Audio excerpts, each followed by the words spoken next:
This is a movie.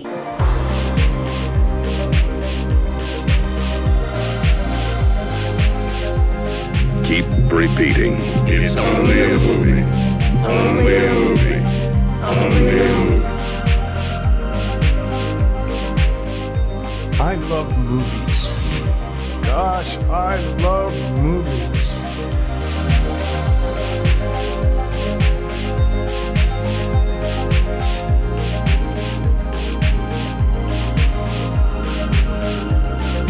Listen to the Matt and Mark Movie Show. Hell yeah. I like how we're Odyssey appropriate with our gear. Fucking jacked up. I want to say there was body shaming in the Odyssey because I didn't see not one fat Trojan, not one fat Greek. There's no fat people in Greece. Yes, there are. That's bullshit. They have great food. There should be one fat guy on that ship. There's definitely one fat guy. There should have been one fat guy when they were all in the Trojan horse. There should have been one fat guy taking up a bunch of room. He's like, hey, who ate all the souvlaki? Why does it smell like hot souvlaki? Sorry, that was me. Can you pass the tzatziki sauce? Kenny Medicines. And they crack a plate in the bottom and someone gets married. This week. Welcome to the Matt and Mark Movie Show. This week we are reviewing The Odyssey, directed by Christopher Nolan. I'm here with my good buddy. I've known him 20 plus years, Mark. Hello, sir. What up, Matt? Hello, sir.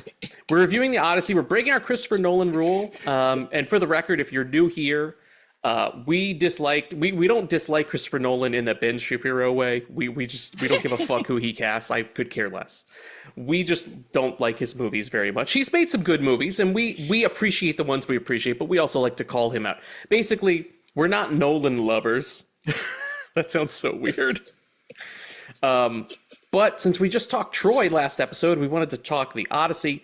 So this is going to be a full spoiler episode for The Odyssey. I'll hit the spoiler button when it's time. But before that, you know how we do. We got to talk housekeeping. I was watching the podcast. I have something exciting, Mark. This week we have a voicemail. Oh, shit. We have a voicemail. Ooh. But it's not this guy. I was watching the podcast. Ah, damn it. So it's someone else. I'll just preface with that. Voicemail, 707-948-6707. You can call, leave us a voicemail. We'll play it on the show. We're going to play that voicemail probably during our review or maybe after. Because I think that interesting voicemail is specifically about The Odyssey. So I don't want to play anything before that. Socials, at the Matt and Mark Movie Show, Instagram, Threads, Blue Sky. We don't really use those things. That's fine. YouTube, thank you. Like and subscribe to us. Follow us there. The video, all of our podcasts go on YouTube. So if you want to go check that out. And Mark, if you can hype it, please hype it. You definitely can't hype that it. Helps We're out not cool enough to get a hype button. YouTube will not give us the hype button. You're not allowed to spend your points on our videos. Nope, they won't do it. They're like, you cannot support these guys. You cannot promote these guys. You can barely follow us. And the people who comment on our videos get mad and then they block us. So I don't know what's going on over there. You take your life into your own hands playing with our YouTube channel. That's all I'm saying. Wait, before we get into it, YouTube people, you might see this. Mark, here she is. Here is yes, dude. My IMAX popcorn bucket. You got it. One. Wait, so did you buy the whole shelf? You should have, man. You could have been like a fucking millionaire. Just flipped them all. Just been like, you've been like, wow, Matt's doing really well at his job. What's he do? He's flipping IMAX Odyssey popcorn buckets on eBay. My local has like 50 of them. They're all on shelves. Dude. Nobody's buying them. I went to go buy this. The girl at the counter was like, "You're the first person to buy this." You know what's crazy? In my, you know how you have like Facebook Marketplace, and I guess because you and I were talking about it, and we talked with the Love of Sin about these popcorn buckets. Someone was selling one here for $95. Holy shit balls. And I think you paid like, what, 50? I paid a flat like $50 for mine. Dude, these things are like going for like hotcakes. And the other thing too is, did you see the Panavision? They're releasing a lens popcorn. Are you going to get that to go with your I think IMAX I kind of camera? need it. Yeah, I think I kind of need it. It'd be cool if they connected together and you could have a mega popcorn That would be sweet. Yeah, this guy has this, he has the, I don't know, what do you call this? This matte box, whatever this front piece is. It looks really cool, dude. And this bit lights It up. looks very nice. You could turn on the viewfinder piece, and like a little lamp turns on. I don't know if you could tell, but you could see it's got like That a light. is nice. That is such a cool detail. Because actually, for $50 is expensive, but the amount of detail that it put into it, at least they didn't half-ass it like that Flesh Cup from Supergirl. The fleshlight, the Supergirl fleshlight. You can get that shit on clearance for $5. You can get the Supergirl fleshlight right now. I feel sorry They're for giving some it away. guy that If probably you buy bought, a like, a ton ticket, of those. if you buy a ticket to like Gail Daughtry and the Celebrity Sex Pass, they give you a Supergirl fleshlight on your way into the movies. Here you go. There's your There's your gift. Thanks for coming. Thanks for visiting. This, by the way, you know I collect popcorn buckets. This is now the most expensive popcorn bucket I own at $50. It's the most I've ever spent on one shit. popcorn bucket. Wait, what is the app? Because I'm not into the. I didn't get into it specifically because I just don't have It's room. a terrible They hobby. are It's a fucking terrible cool. hobby. Don't do it. What is the average price, non-scammer price for one of these? It's 25 to 30 is usually the point of entry. That's not too bad. It's not bad. Some are a little more. Like up until this point, the most expensive one I had was Yoshi because I'm a fucking child and I love Yoshi and I wanted to buy a Yoshi, and I think that one was 40. And so now I've jumped another 10, 50 for the IMAX. But I had to have They the are IMAX camera. programming you to pay $60 for the fucking next one. They're like, we got this Matt Gilbert guy. Dude, we'll get a whole bunch of these motherfuckers. You know that and I as soon as it's love- gonna be $100. You know I love Mandalorian. Like, I don't care. I fucking know. I know about all this. I know about all that. I love Mandalorian. Anything Mandalorian. And when the Mandalorian movie came out, they had an at Mandalorian popcorn bucket, but it was like, Oh shit! it was like the size of like a Star Wars playset at, and it was $85. Really? $85. I didn't buy it. I was like, I cannot pay $85 for a popcorn bucket. I can't do it. Okay, here's a question though, not to keep the popcorn bucket, but this is a very cool conversation. How Please. much is your most expensive one worth now? Because they're pretty much all, you're only buying they're all limited edition, right? Once they're over, I know they guess did the it's- re-release of the IMAX, but It's probably the IMAX one, right? Like, wait, if I go to eBay and I search, I feel as though that Yoshi one or would be pretty valuable, no? wait, Odyssey IMAX popcorn bucket on eBay, I see going as high as $84.99, $85, $75. Wait, and now let me search Yoshi. But you know what? I think those prices are a bit skewed because they re-released them. When the IMAX ones first came out, I saw people trying to flip them for like $200. Yeah, Remember when that first batch it came came out? down. It came down because with the pre-orders and shit now. Yeah, Yoshi's going for 70, 75. That's not bad, dude. That's like better than stocks. You like double your money. Just get, that's Unlike the new me with investment. those fucking Ben-Hur discs. You know those things like tanked? I was like, my dumbass was like, you know what people are into? Ben-Hur. Ben-Hur. You know what I love? A 4-hour Girls movie in from accents. 1958. I'm going to buy them all. Every copy. There were jack shit. And apparently there was another version that was even bigger. And that is like the same price as what I paid for my bullshit little steelbook one. Even more Ben-Hur. We uncovered a 5th additional hour of raw Ben-Hur action. It's so good it Ben-Hurts. Ooh, yeah. Yeah. So I paid $50 for a fake IMAX camera. The girl goes, she goes, do you want, it comes with a large popcorn. I was like, don't you dare put popcorn in this. I clutched my pearls like a fucking lady with her poodle. Oh, so they fill it up for you. They offer, like the girls will say, hey, it comes with a large popcorn. And she was about to start putting, and I was like, don't fucking do it. Do not do it. I'm serious. I'll say though, if you're a guy that records movies in the theater, dude, that thing is the best. You can put like a camera attachment on the front with And the you're good lens to and go. just record movies and just eat popcorn. Eat your popcorn. It's kind of like Dick in a Box, but but it's a camera instead. You put the popcorn over your dick so nobody can know that you have the dick in the box, right? Anyway. No, not recording. It's just my dick in it. I just put my dick in a box, man. I just put my dick in a box. It's not a big deal. Mark, Speaking of dicks and boxes, mostly dicks, I want to play this. I'm sorry about the balls. Sorry about the balls. I wanted to give a quick shout out to a Matt and Mark movie show favorite. Usually we do this, you know, we don't ever want anybody to die, but when it's somebody meaningful to me and Mark, we like to call it out on the show. And this actor was definitely meaningful to both of us. Mr. Sam Neill passed away. So I want to say, I'm not even going to do the funny rest in peace thing. I'm just going to say rest in peace, Sam Neill. Did you watch any Sam? I know you might be saving it for Rex, but did you do like a little tease? Did you do any Sam Neill watches? I'll just break it. It's because I've seen it and wrecked it before with you. I watched In the Mouth of Madness, which is one of my favorite movies of his. He has such the thing is like, when he passed, it's like, oh, I want to watch all his movies. Then you go through his filmography, and he's like, he's got like so many bangers. He's such a banger, yeah. And he's like a good person. I followed his social medias too. So yeah, it's kind of sudden too. He seemed like a genuinely nice person, you know? Yeah, I thought it was, for some reason I thought he was doing better. I also follow his socials because I knew he had cancer for a while, but I thought he had gone into remission and beat it. Yeah.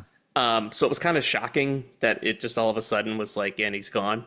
I watched the first, I was going to watch In the Mouth of Madness because I fucking love In the Mouth of Madness. Let's stop fucking around. Oh, shut up, assbot. Get started. The Matt and Mark Horror Show is now. Matt and Mark, what the fuck, dude? I am so sorry, assbot. Oh my God. In the middle of our nice Sam Neill tribute. Even the show's like, this is too sappy. Yeah. Stop being serious. I'm going to kick assbot in this robot balls for that. Sorry, and I'm not going to say sorry about the balls. I'm sorry about the balls. I watched Jurassic Park. I love how silent that one was. That was totally quiet. Now it's the Matt and Mark. What a fucking asshole. I watched the first Jurassic Park. That was my tribute to Sam Neill. And then I was going to watch Jurassic Park 3, and I got caught up watching a bunch of other stuff. But we wanted to just say, rest in peace, Sam Neill. Do you remember when we did our month for Billy Zanuary? We talked about doing other themed months. And funny enough, one of the months we pitched, you can go back and listen to those Billy Zane episodes. We talked about doing a month called Real Neil, which was going to be all Sam Neill movies. We were going to talk about Event Horizon, and we were going to talk about In the Mouth of Madness. We were going to do Possession. We were going to do all these like crazy Sam Neill movies. Not saying we're going to do that anytime soon, but maybe next time we're doing like a retro pick, we should like dig in and do some Real Neil in honor of Sam Neill type shit. Well, he fit in with the show because even though he had these big blockbusters, it's crazy how many horror films he was in as a lead. And and the thing is, like, he gave the same amount of energy to those horror films as he did to like the big budget movies like Jurassic Park, which lent is the fucking same awesome. amount of gravitas, took it just as serious, right? Even his Omen sequels, when he played the older Damien, I want to say it's Omen 2 or 3. I don't know my Omen movies that well. I should probably correct that. That might be a good series to run for me. Anyway, rest in peace, Sam Neill. That sucks. This sucks. Yeah. Sorry we got all serious. God damn. Anyway, I spent $50 on a fake IMAX camera. Rest in peace, my bank account and dignity. Here you go. I'll give it for you. Rest in peace. Okay. Mark, I thought we could do something. Let's do this. Let's hit this. Spoiler. We will be spoiling Chris Nolan's The Odyssey, so even though it's a fucking Homeric poem, it's a Homer poem. It's like you had enough time to catch up with the story after thousands of years. You had 3,000 years or some shit to read this. If you don't like that we spoil something, fuck off, I would say. Anyway, we will be spoiling, so be prepared for that. But I thought we could do something we haven't done in a while. Ooh. I want to play predictions with you about this movie. So if you're new to the show, we sometimes play predictions. What this means is Mark and I, knowing each other for 20 plus years, we try to predict how the other one, because we haven't spoken. We don't know what the other person is thinking about the movie. We're going to try to guess. We'll write our picks down, and then we'll reveal them after the review. So to give us some time here, I picked a very psychic-y kind of clip. This is Jonathan Frakes from Beyond Belief. So Mark, I'm going to write my prediction. Oh, shit, let me get my pen. Get your pen and paper. I'm gonna kind of Wait, like before I make my prediction, can I ask you a question? Did you see it in the IMAX theater or I saw it standard? in IMAX. I saw it in IMAX. I went IMAX. Wait, how did you saw it in standard or IMAX? I saw it in standard, You went yeah, standard, but it was a big screen, so Yes. it wasn't like one of these shitty. I saw you had a backroom fucking theaters. giant ass. Basically, Mark looked like he had a private screening. You know what's nuts? So No one showed up. Mark had a private screening of the Odyssey all to himself. You know what's crazy? I was looking around and I was like, dude, you know what the Odyssey has shown me? It's shown me how many unemployed people there are in my area because on a Monday morning at 11 a.m., which is when I saw the Odyssey, my theater was sold out. Wow, dude, Even that the must have. shitty I'll tell you. seats up front. You know were what's sold. there's two good things and I mean there's good and bad about it. It's like, okay, so yes, you do get the private experience and you don't have to worry about people on phones or talking, but the other thing is you lose the whole crowd energy. And I think Yeah. some of these like big movies kind of, it's almost like a comedy. You need the crowd energy, but then again, I guess you get more of a unbiased opinion when you're just there with no crowd reaction to like tell you how you should be feeling about something. Yeah. Or just to sense the stillness in the room for a second. Yeah. Yeah, any of that shit. All right, you got your pen and paper, man? Yep, I am ready to roll. Here we go. We got about you're going to hear Jonathan Frakes for a couple seconds. Just know we're writing our predictions. Here we go.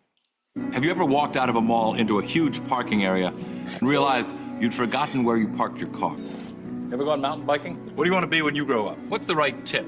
Have you called a plumber to your home lately? How superstitious are you? How much money would it take to make you spend a night in a cemetery? Would you display this as a trophy? Do you have a pet? Do you have a sweet tooth? Do you believe in the power of a curse? Have you had your hearing tested lately? Planning a trip soon? Can you remember the tallest man you've ever seen? Do you love to go a-wandering beneath a clear blue sky? Have you noticed what big stars real estate agents have become? Are you careful with your personal records? Does your computer ever seem to have a mind of its own? Have you ever visited a Chinatown section in a major city? Have you ever visited a flea market? Have you ever visited a truck It's stop? so hard to write. I know, I picked the It's like most distracting. fire too. I could have picked like a fucking peaceful, like Donkey Kong music. What's that, like aquatic ambiance from Donkey Kong Country? I love that shit. Oh shit, dude, that was That like shit I remember that's when like, that game came out. That game fucking Here it is, here it ruled. is, here it is. Oh yeah. This is prediction writing music right here. This is what we should be playing. Damn, that was a banger track. Holy shit. Oh shit. Here it comes, here it comes. Here comes the beat. Did you hear the drop? Here it is. Oh shit.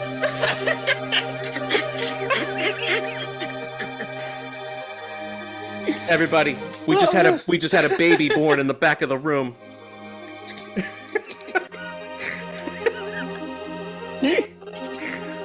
Okay, next time I'm just gonna play Aquatic Ambiance from Donkey Kong Country next time. All right, Mark, you got your prediction down? Holy shit. Yes, sir, I got All right, it. I got mine down too. Good to go. All right, Mark. So as we established beforehand, Mark, you got like a fancy ass private screening. You're like the person who got to see the Odyssey solo. What was your experience? Oh, here's like, something. man? Here's something Patrick sent me that I thought would be funny. He goes, "Truly, this is also one man's journey." That made me fucking laugh. Yeah, dude, Mark, how did you do it? Was it like? Did you just go at a weird time? What time did you go, Dude, I wanted to go at like 12:30, and there was a 12:30 and a 1:30. I was like, those are prime. It's Monday. No one will be there for that because, Or I thought there would at least be a couple people that are like, I need to get out of this 106-degree weather and get some aircon.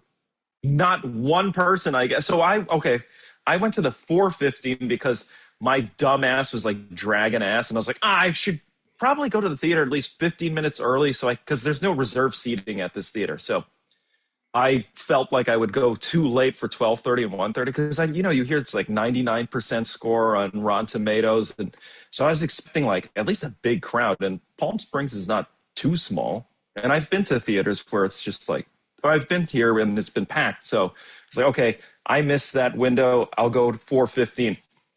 I roll in at 4:15. And I'm like, is it crowded? And the guy goes, You're the only person here. Dude, so I was like, okay, In I'll the buy entire snacks. I cinema, felt bad. no other films were running to any other patrons. Just Dude, you. I think there's 9 screens there. And it was Holy just shit. me. Were you in the I'm biggest worried about auditorium this in the place, theater? dude. Were you in the biggest auditorium? The biggest one is like Auditorium 1, and that's kind of like, I would say it's like RPX size. It's pretty Sure. big. 1 and 2 are big. 5, I was in theater 5, and that was also pretty It was big. pretty large. Yeah. Yeah. I would say that was pretty large. Mark sent me a video of him and his completely yeah. empty theater at the fucking Odyssey. And I was like, what the It was like, you and I couldn't have had more polar opposite experiences. Cause I thought, because I was originally going to go on Friday and I had work shit jump off and I couldn't fucking go. And I was really lucky that I scored a last minute IMAX ticket for Monday. And I Dude, walked you in and, are very lucky. dude, it was elbow to elbow. Every seat, I've never been to a sold out screening. Usually you say sold out and you see like the first row is like empty. No, every single seat was sold out. Dude, So- even the people in the fucking front. Even the people in the front, even those fucking sycophants and masochists in the front row were there. And I did great, by the way. I had 1 cup of tea at like 7 a.m. And that was like 4 hours prior. And I just did not have to go to the bath. I didn't eat or drink anything for hours, just so I could sit there. Because I didn't want to get up.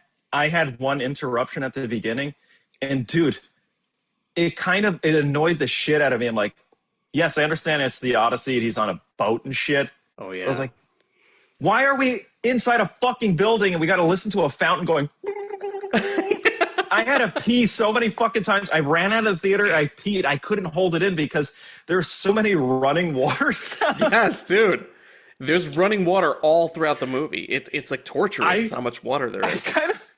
I kind of hope that was like Christopher Nolan's intention. He was like, you know what? I'm going to make a 3-hour movie, but I understand people have to pee really badly, and it's a story that will bring in older people. Yes. Let's just have like water in every scene. Even inside the buildings, we'll have fountains. We'll have like little streams going through. People pouring man. goblets of shit. There was like the thing your friend does to you in grade school when you tell them you have to pee. Dude, everybody in my row got up to pee at one point, except for me. I was the lone man out. I think they thought I died or something. You have a diaper. Yeah. Joke's on you.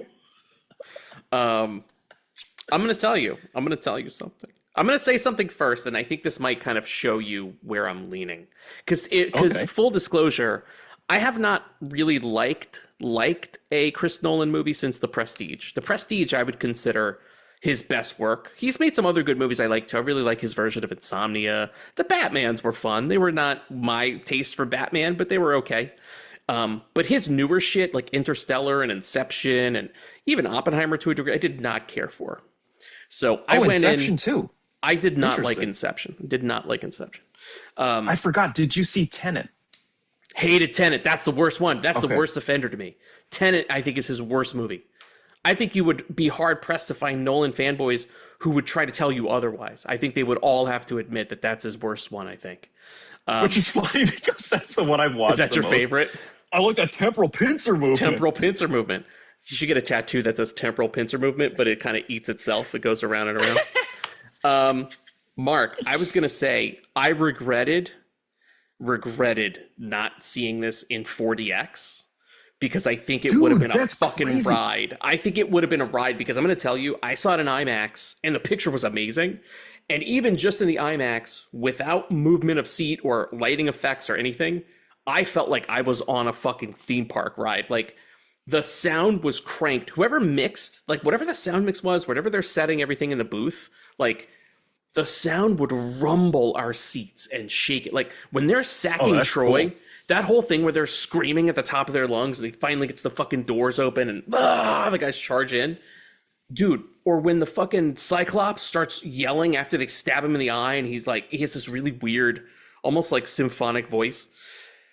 It would rattle your chest like when you go to a rock show and you're really close to the front, you could feel it thrumming in your chest. That's how it felt. Like that's how loud the mix was cranked in my screening.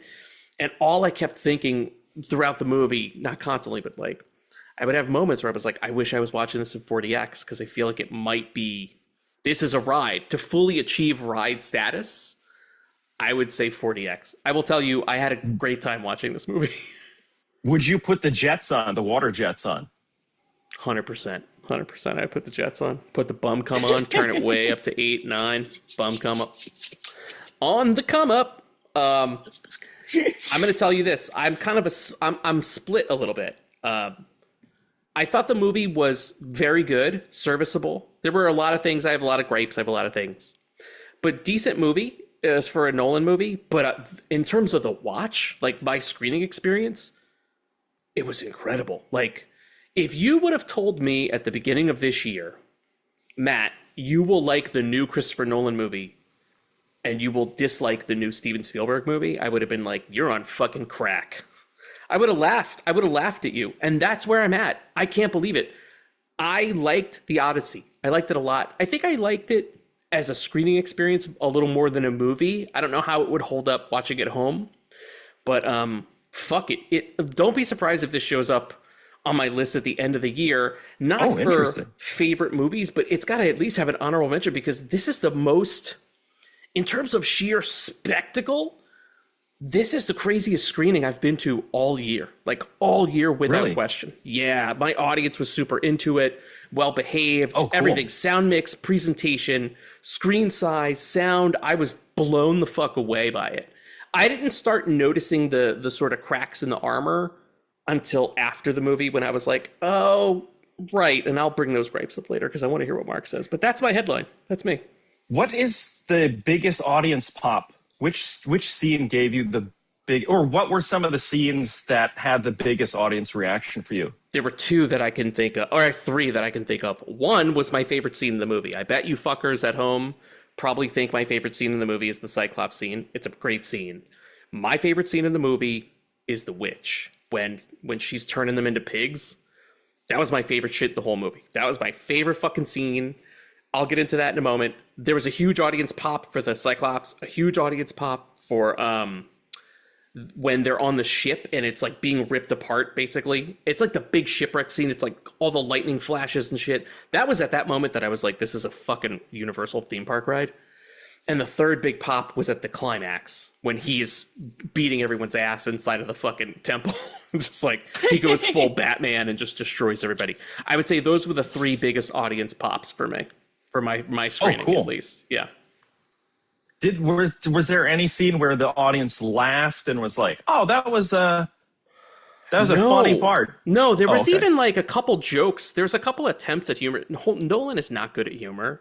There were a couple attempts at humor in the movie that did not land.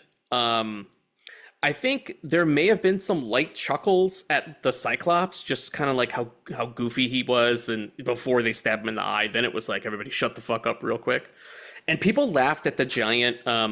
You know when they go to the island of the giant knights, at first they see that fucking baby, the baby that's like 8 feet tall, and he's like, ha ha ha. There was kind of some laughing at that bit, and then when those giant guys came out, everybody shut the fuck up real quick. Bunch of quiet people in Cleveland is what I'm saying. I think people liked it. I will say too, again, like, you know, I went to the same exact theater, it's the theater that's right by my new place, to see Disclosure Day. And when we came out of Disclosure Day, I went on opening day IMAX, and there was no discussion afterwards in the lobby. People didn't give a fuck. They just scattered. They were like, this sucks. That's an interesting... But leaving this, total strangers were talking to me. Like, I exited the theater, and there was a guy that was like, what'd you think of that? I don't talk to this man. And like, people were hanging out in the lobby just talking. That's why I was like, don't you people have jobs? What is this? Did anyone applaud at the end? Did it get any applause? No, we didn't get applause. Interesting. We did not get applause. But you know, I'll say this. I wonder if it's an applause town. Yeah, I don't know if it is. I've only been to the movies here 7 or 8 times since I've moved here, and no one has clapped. I think the loudest, most raucous audience participation I've had here has been Jackass Best and Last. My audience was like super into that. But I haven't had any applause breaks or anything like that. But this was the first time that like total strangers wanted to talk to me, just because we'd gone through the same movie. I've never had that experience. It was really cool. Yeah, I just kind of like up and... I rode the escalator with 2 guys, and we were just randomly talking about it because there were 2 guys that were in my row, and we were just like bullshitting, and it was just kind of fun. Like, I was like, wow, I have to give it to Nolan, man. Like, he fucking brings people out, and he knows how to deliver a that's very spectacle. true. Like, regardless of what I think of his films, he's great. He's great for this industry, and he's great for movies, and he's great. You know, these theaters should be fucking sucking his wang, because Also, Bring I him always out. appreciated that he was like a film purist too. He's like, yeah. he's bringing back all those old texts that we grew up on and enjoyed, and he's keeping film alive for sure. Really is. So you cannot shit on a guy that is willing to take on crazy film ideas. Like all of his ideas, like even if you don't like what the film is, there he tackles a lot of big things. I also like that he assumes that his audience is intelligent, which is kind of cool. Yeah. It's like he doesn't try to like force feed you things, and he's like he'll deliver a high concept that's like a mainstream movie under the expectations that people will get it, and even if they don't, they'll rewatch it till they do. So I have a lot of respect for him as a filmmaker. I think he's fucking awesome. You know? I think one of the greatest tricks he ever pulled was conning people into Oppenheimer, which is essentially a 3-hour movie of character actors just talking in corners of rooms. Like, that was pretty ballsy. I should have loved it. I didn't love Oppenheimer. But, like, it's kind of ballsy that he did that, and that movie made almost $1 billion. Like, that's the power that this guy brings. The Odyssey, I thought, was certainly more exciting than that. But I will say, you know, there are some gripes that I have. But before I get into those, I'm so curious. Where did you come out on the Odyssey? I'm kind of like, I guess, kind of in the middle. There's a lot of things. You know what really ruined it for me? Because I like trashy movies.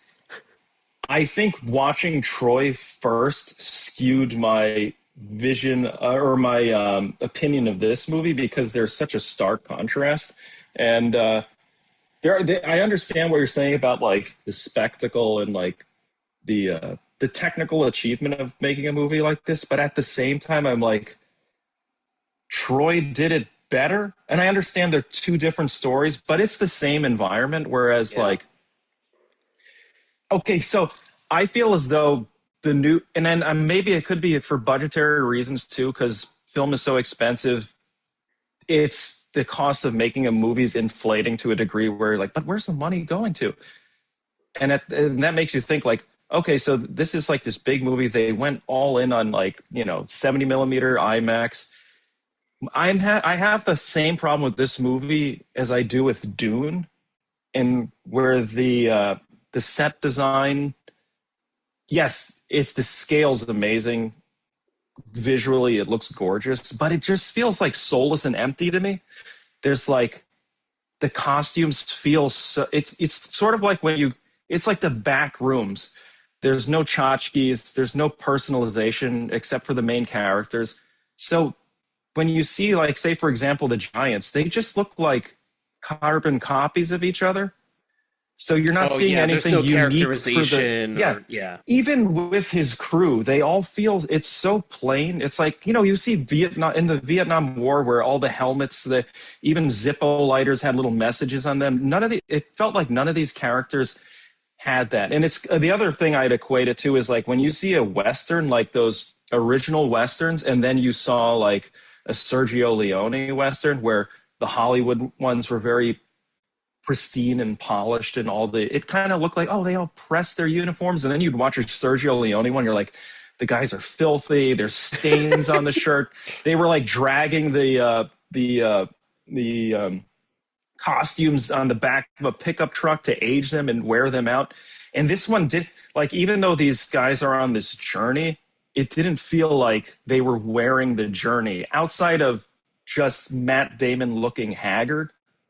So I think sometimes the minimalist style tripped up the movie, because they would talk about some crazy things like, oh, you're going to go to hell, and it's at this crossroads between this ice and fire. Oh, yeah, Hades. And then when you finally get there, it's just this grayscape, I actually did. I liked the way that was feels achieved. Big, but it also feels very empty. Okay, I'll put it this way. His movies feel very... I grew up on operas, so I feel as though it makes sense. I don't think it applies to him, but it feels very operatic. When you go to an opera, especially the newer ones, the staging is very minimalistic, mainly due to monetary reasons. I grew up with the Zeffirelli sets where they're fucking incredible. Rome looks like Rome, a villa raises out of the stage and it's opulent. But I feel as though he's like this new modern director, like for Dune, how simple and minimalistic the designs are. The color palettes are not very, it's almost like how they remodel houses now and it's just black and white. Or like but McDonald's, good, how McDonald's right? used to have a bunch of character in the 90s and now McDonald's looks like a prison.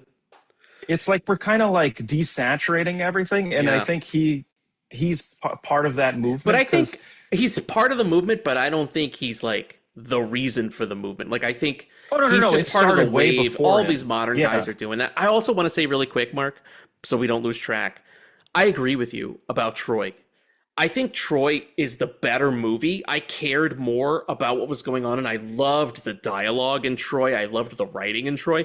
To me, this is the way I thought about it. Troy is the better movie. The Odyssey is the better spectacle. That's purely what I think. I think one is presented grandiose, and I think the other one just happens to be like, that's fine, but we are epic too, but we also have a great movie underneath this.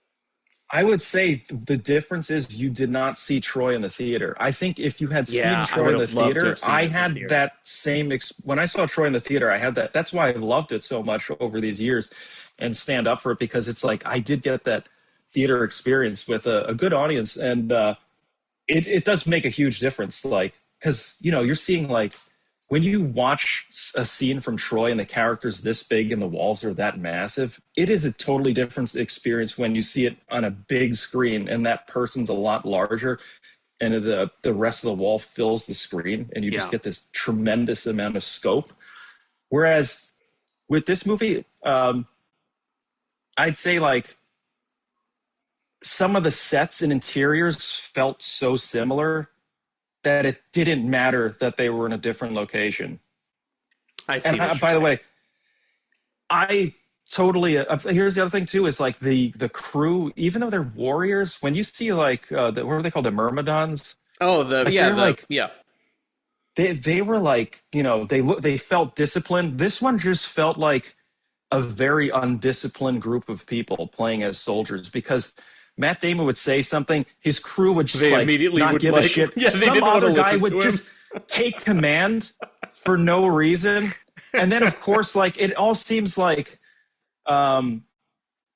it all seems very disjointed, and like they're like not, it doesn't seem like a group of people that were trying to get together and accomplish something. And it made you think, like, why are these people sticking around? But I think that was kind of almost a little bit of the point, because it felt like wherever Odysseus went, everybody was against him. That was kind of the funny thing. They would go, even the landscapes, they would go to a different place and immediately some bullshit would happen and they would have to run away. I kept laughing at that. They would go to a place, everything would get fucked up and they would have to leave. They go to a place, everything would get fucked up. Same deal. And I don't know, in a way, I see why they did that. And I'm with you, like, on the lack of characterization, especially like in his crew, right? You have the Myrmidons, you could pick those guys apart. You could be like, that guy's that guy, that guy's Brad Pitt's best friend.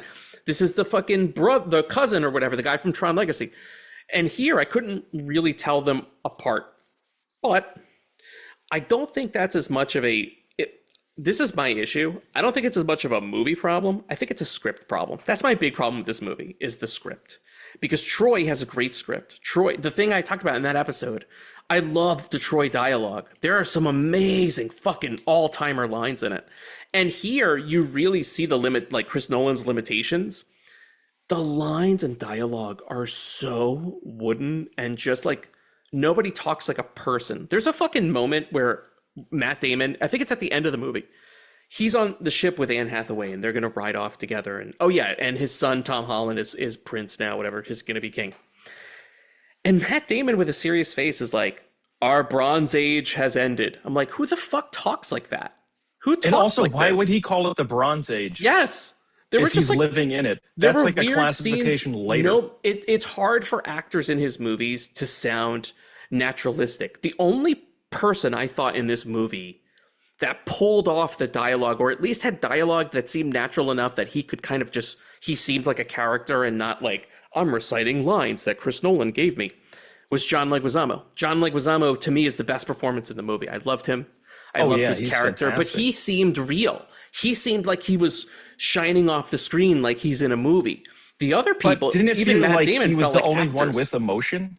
Yes, because He- they're all like, I'm talking about like genuine emotion, because that our age is ending is actually a good the concept and message behind that is really good. But the thing is, like, the way he delivers it, like you said, wooden, like another actor may have been able to take those lines and put some feeling into it, so the audience is like, oh yeah, I totally understand. It's like the everything it's like the culmination of everything this guy has experienced, and he's narrowing it down into this speech at the end, and it has to be a big moment, but it doesn't feel like a big moment. And in some cases, you kind of have to have it feel like a big moment so it has an impact on the audience.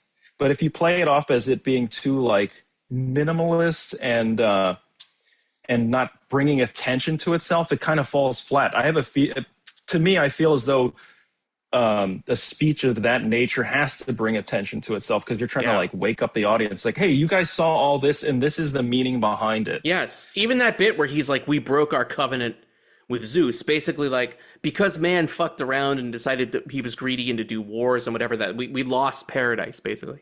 And like the world is just going to continue to, that's a great sentiment.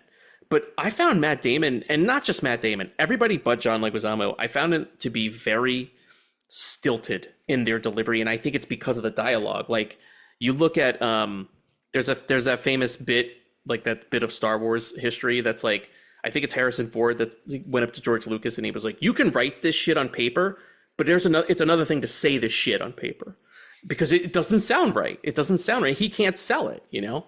And to me, the only person, it was the same deal here. The only person who sold it was Leguizamo, and I think it was because he had emotion baked into the character. I really cared. I thought he was, to me, like the performance of the movie. I found Matt Damon to be really unusually small. I found his performance like really small until the very end, when he got to be like rough and tough and gruff. But like, again, I feel like that's just kind of classic Batman Nolan stuff.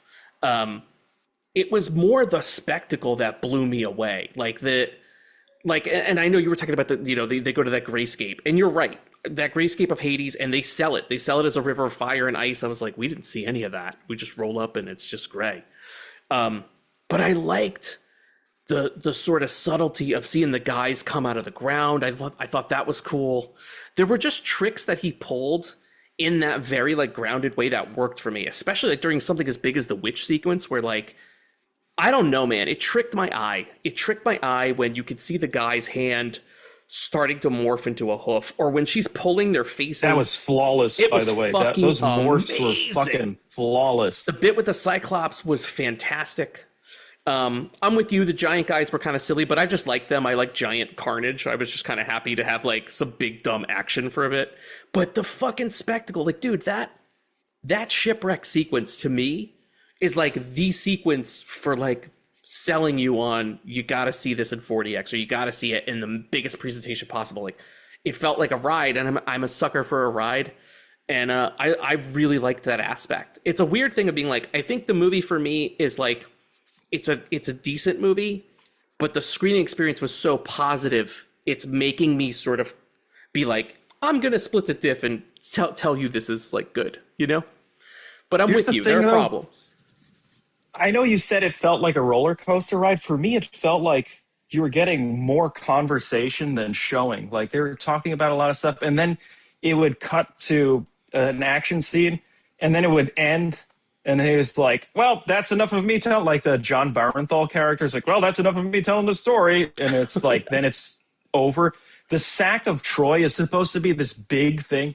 Like, 2 towers fall down, a couple people get stabbed. You see, when they destroy Troy in the movie Troy, they fuck shit up. That felt more like dynamic and chaotic. This one just felt like the focus was on Matt Damon, and all the action became like a background character. So all you got was the expression of Matt Damon, but you don't actually get to experience the violence and carnage of that. And it's building up to this big thing, because that is the last action sequence is apparent as I guess the biggest part of this movie. And to me, it fell flat because it was like, I didn't feel that the chaos. It was just like, they even dial in. I'll be honest. I know it sounds terrible, but if you got to see her head lopped off instead of this statue falling down, I think it would be more of a, Oh yeah. I don't know. If you're trying to go anti-war, you got to really like the greatest anti-war movies show the most violence, in my opinion, because you're supposed it's film. You're supposed to have a visceral reaction. If I didn't want to see the violence, I'd watch it. I'd listen to an audiobook. For movies, I feel your job as a filmmaker is to show things, and if you kind of shy away from that, your message gets a bit diminished. Like to me, the most successful movies are not afraid to make the audience feel terrible.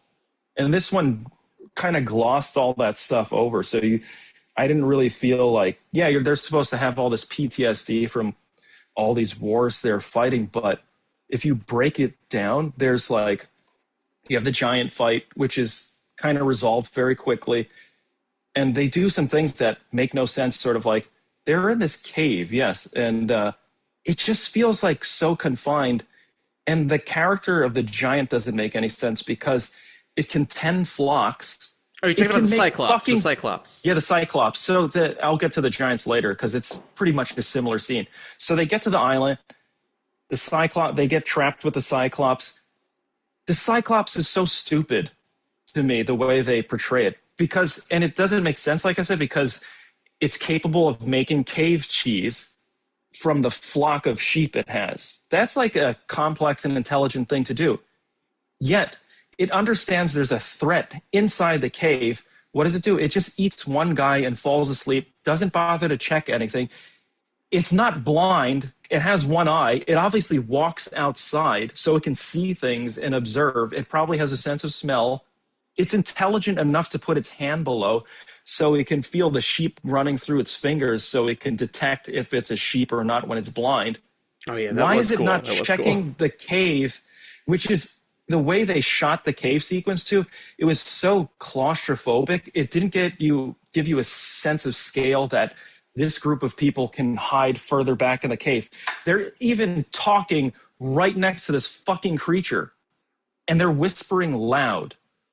And they're right next to it. But are they whispering loud in the like detect theatrical sense, shit. like for our benefit, they're whispering loud, but really in the reality of the scene, they're not. Yeah, they're whispering. Well, here's the thing: is that it has nothing to do with the whispering more so than it has to do with their proximity.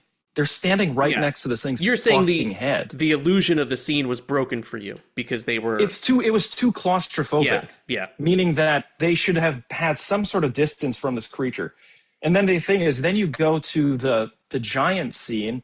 It's such a short sequence. It's just them. They get to it's the same as the Cyclops. Like they get there, they run into this kid. The giants come out. They all run into these branches that are like literally like this, which you could just turn fucking sideways and go through.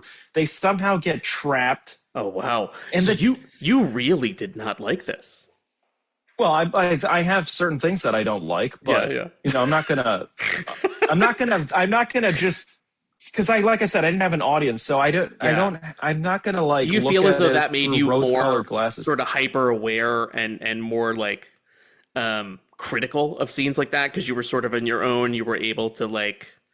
Well, you can kind of because there's no audience. You are kind of more reflective as you watch. Yeah. Because there's nothing to interact with. So your experience with the movie is just you. It's the equivalent of having a conversation with one person versus a group of people having a conversation.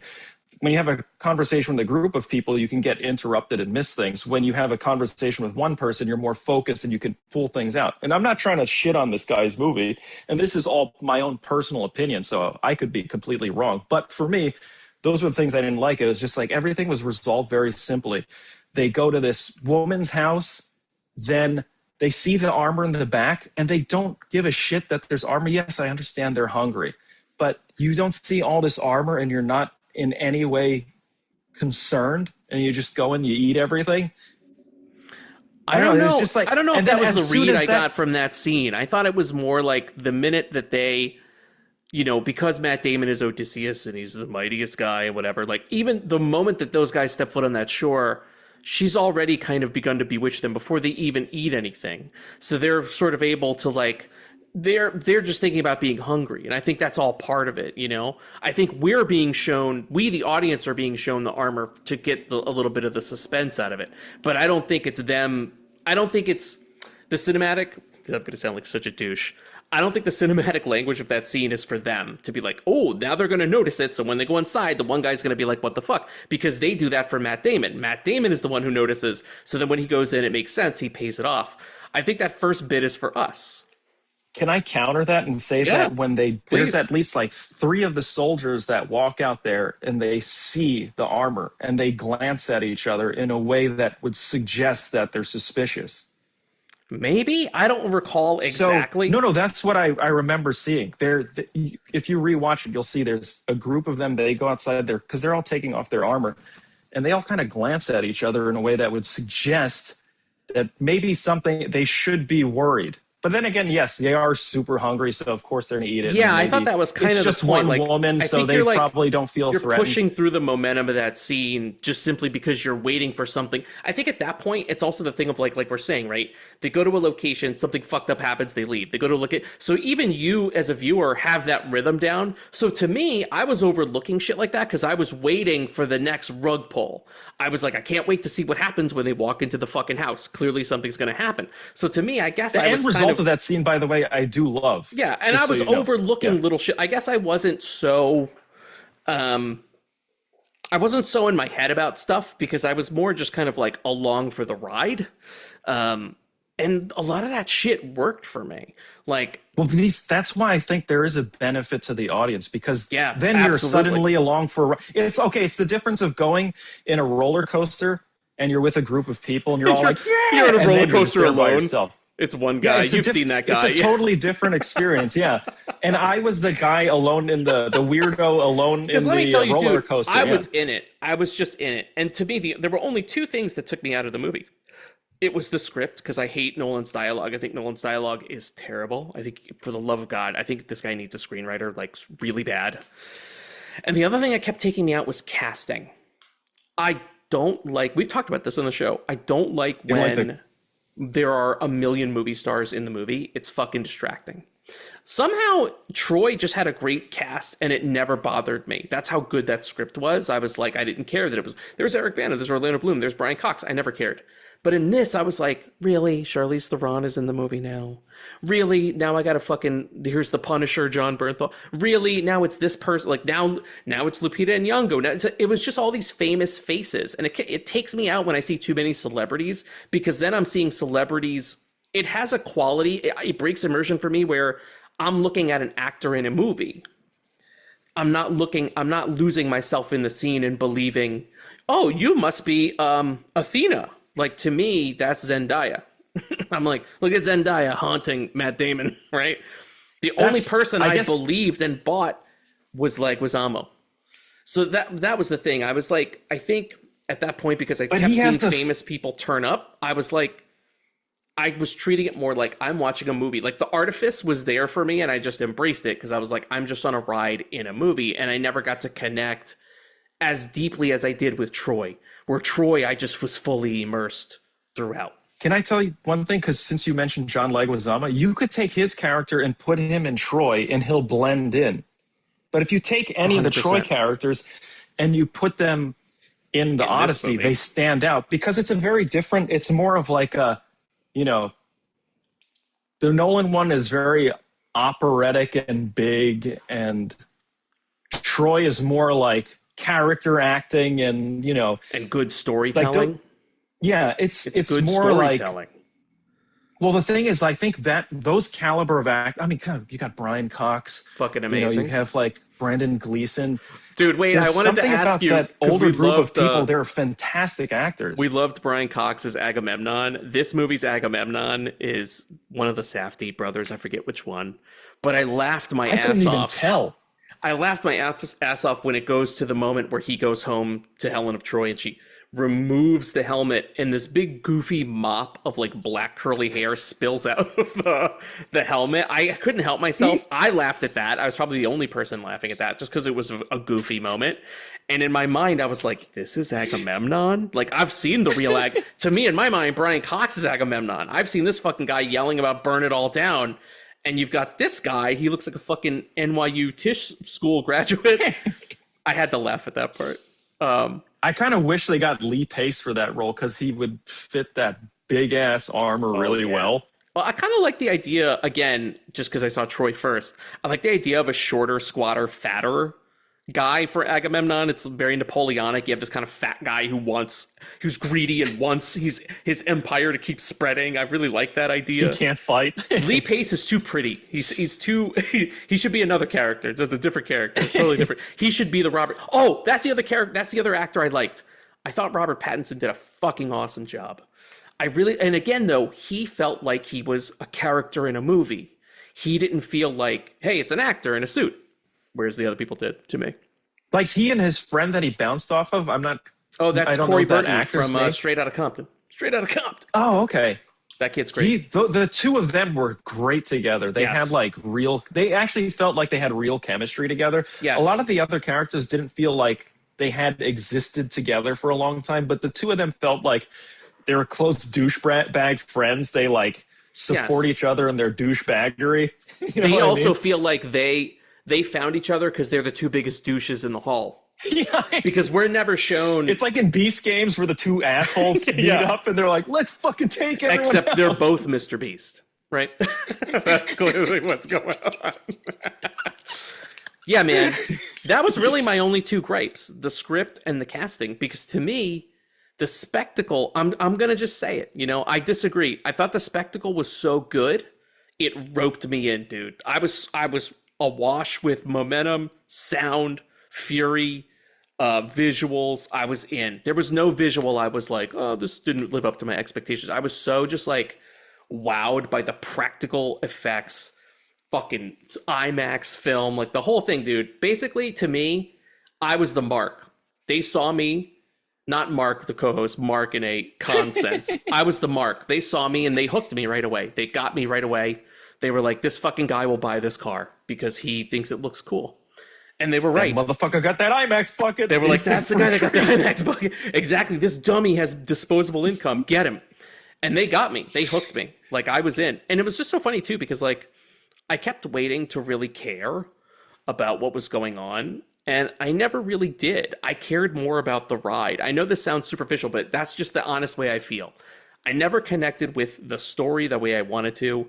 It was more just like I felt like I was part of a big ride. And that's what I cared about. I cared about the experience of being like, holy shit, we just went through like a giant shipwreck. And it felt, sitting in my seat, it felt real. Like he transported me to a place that Steven Spielberg didn't do shit this summer. And that fucks with my head a lot.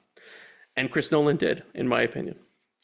But then you get these character moments that are quiet and people are talking and I don't believe a word that anyone is saying. It's a weird thing. I got roped in by the spectacle. I think the spectacle to me is enough to put it on a pedestal and be like, hey man, honestly, to me, I think it was the best screening I've been to this year. It's certainly the most memorable, I think, just in terms of like the shock and awe of it. And again, seeing it with a bunch of people who were equally just like, holy shit. And just the whole experience, getting wrapped up in people talking afterwards. I was like, this is movies, man. This is great. It felt like 1999 all over again. People walking out of The Sixth Sense and total strangers talking to each other because they couldn't fucking believe what they just seen. So yeah, for that, I really liked it. But I definitely liked this. This was, I would go ahead and tell you, I liked The Odyssey. I thought it was a good movie. Do I think it's great? No. Do I think it's the movie of the year? No. I think it's the screening experience of the year, if you can get to IMAX. I would be curious. To me, all these fucking people are like jerking themselves off to get to the IMAX 70. I'm good. I had my IMAX experience. I don't want to try and recreate it. I would rather get the 4DX experience. That's what I want. Are you going to go and rewatch it, you think? I'm going to try it. If there's a 40X that's close, but I don't know if there is. The nearest one might be like 2 hours away or something, like just something that's not feasible. I would be curious to hear what you think on a second screening, actually. To see if my overall just to see if anything changes. changed or not, you know? Yeah, like not to be a numbers guy, but like I think the movie is a 3 out of 5 for me, but the screening and the spectacle was a 5 out of 5. So when I split the diff and put those together, I would tell people, yeah, I would recommend it. Go see it. Sure. But can I sound like a slight ass because you Please. brought up the shipwreck scene? To me, that it kind of felt like they were in a dark box with just like wave machines and lights flashing, because you were just like in tight proximity. There was never any. There was actually one thing I thought was funny during one of the storms. It cut from like close-ups of water being doused all over these people in heavy rain, and then there was just one shot of them rowing, and there was no weather effects, and then it cut right back into the storm, and then it was over, which I thought was very odd. Notice that. How am I missing shit? So the other thing that I would say about the shipwreck scene, the problem is I remember seeing The Perfect Storm in theaters on a big IMAX screen, and it didn't approach that level of like, holy shit, where you see like a huge swell of a wave just like pick up a boat. You know, it just felt too like low budgety. It was almost like this is the low budget solution to a shipwreck is we keep it all tight shots, very dark, and you're not going to see too much of a wide shot with the exception of the bow splitting off. And I was like, I kind of, for me personally, wanted to see a wider shot. I wanted to see how bad this storm was, you know, from a wide shot perspective. And it's kind of like, yes, you have 70 millimeter. You should be doing this stuff, you know? It shouldn't be like, yes, Grant, I'm sure there's limitations with IMAX cameras. You don't think he used the scope well in terms of the scale? He uses the scope well in a lot of scenes for like establishing shots of like the islands, certain buildings and stuff. But when it came to the actual storm, it felt too, it was like, okay, you were doing wide shots. Why don't you just do one more, you know, or a couple more just to get like you want to see that it's not just in a black box. You want to see that it's like, it's the open sea. Ever see like you know, when you see a shot of the open sea and it's just vast and dark and terrifying, I feel as though you needed to see something a little bit more. Even like, for example, the whirlwind, he talks, whirlpool. The whirlpool, he talks up the whirlpool, but you just see it in the distance. It's all music. Lame, it's and then it's just percussion anyway. They're gone. Yeah, that was a bit of a wasted opportunity. I thought that was a wasted opportunity because it was all music to try to get you in a suspenseful mood, and it went nowhere. And then the setup for Hades, where he's like a lake of ice and fire, and I thought we were going to see something crazy to that effect, and it just goes to that, as you call it, the grayscape. But I did like that sequence. The imagery of it would have been great too, because you have this big gray area, and you can pop it with like these molten lava.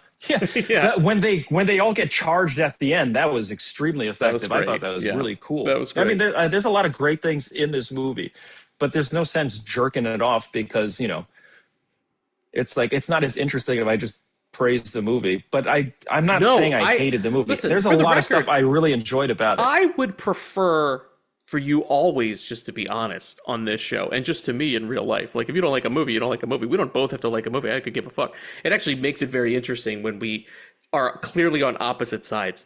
To me, I disagree with a lot of what you're saying. I see what you're saying.